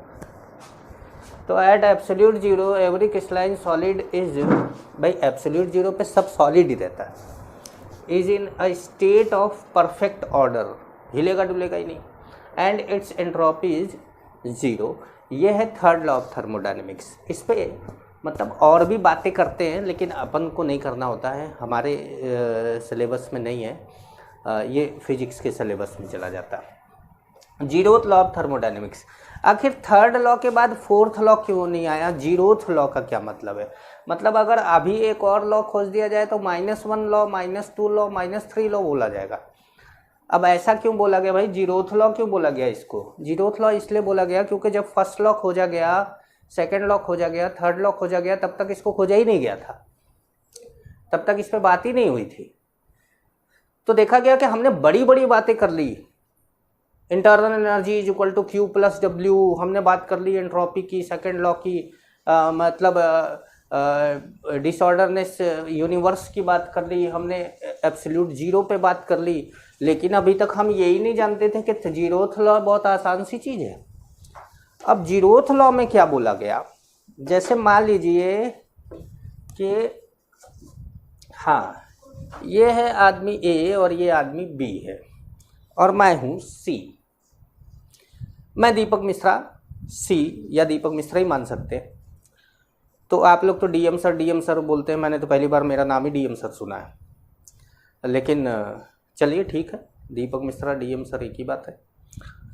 तो मेरे पास 10 रुपये है, बचपन से ही 10 रुपये ही मिलते आए हैं, आज भी पापा से कुछ मांगो पैसे तो पापा 10 रुपये ही देते हैं। और जैसे कभी अगर बच्चों को मेले वाले लगते हैं या कुछ ऐसा फंक्शन होता है तो जिसमें बच्चे मेरे ये बोलते हैं कि पापा दादाजी कुछ पैसे दे दो, मेले देखने हैं, घूमने जाना है, तो उनकी जेब से 10 रुपये निकलता है। वो मेरे बच्चों को भी 10 रुपये देते हैं। अब मान लीजिए कि मैं भी पापा के साथ थोड़ी देर बैठा हूँ और मजाक में बोल दिया कि पापा कुछ पैसा मुझे भी दे दो, तो मुझे भी 10 रुपया दे देंगे, मेरी वाइफ को भी 10 रुपया दे देंगे। तो वो उनके हिसाब से क्या है कि 10 रुपये की वैल्यू जो पहले थी वो अब भी है।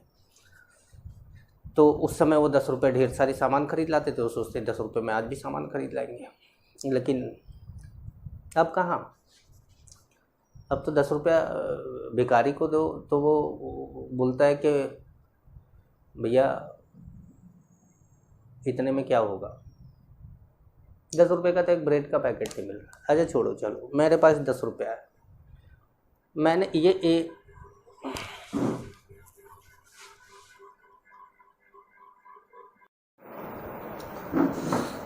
हम बात कर रहे थे 0th लॉ ऑफ थर्मोडायनेमिक्स की और पावर कट हो गया। अब देखिए 0th लॉ ऑफ थर्मोडायनेमिक्स में क्या होता है कि मैं आपको समझा रहा था कि मान लीजिए कि ABC है, हम लोगों ने जैसे समझा रहे थे वैसे ही वापस एक बार फिर से स्टार्ट करते हैं। ये A है, ये B है और मैं C हूँ, A B C। मान लीजिए कि मेरे पास 10 रुपये है और मेरा पैसा B के बराबर है। फिर मैंने देखा मेरा पैसा A के बराबर भी है, इसका मतलब है कि इन दोनों का पैसा आपस में बराबर है। नहीं समझे? मेरे पास 10 रुपया है, मेरा पैसा B के बराबर है, मतलब B के पास कितना है, 10 रुपया है। मेरा पैसा A के बराबर है, इसका मतलब A के पास भी कितना है, 10 रुपया है। दैट मीन्स A और B के पास बराबर पैसा है, दोनों के पास 10 रुपये हैं। एग्जैक्टली यही बात यहाँ पर आती है कि when the thermodynamic system A and B are separately in thermal equilibrium with a third thermodynamic system, जो कि मैं था। A और B दोनों थर्मल इक्विलिब्रियम में हैं, किसके साथ, C के साथ। Then the system A and B are in thermal equilibrium also. तो इसका मतलब है ए और बी भी आपस में थर्मल इक्विलिब्रियम में होंगे। ये हमारा जीरोथ लॉ ऑफ थर्मोडायनेमिक्स था और अब हमारा थर्मोडायनेमिक्स का टॉपिक पूरा कंप्लीट हुआ। अगला चैप्टर जो हमारा है वो थर्मोकेमिस्ट्री है और हम थर्मोकेमिस्ट्री को स्टार्ट करेंगे, आज ही स्टार्ट करेंगे क्योंकि टाइम भी हो गया है काफ़ी। और करते हैं। नमस्कार।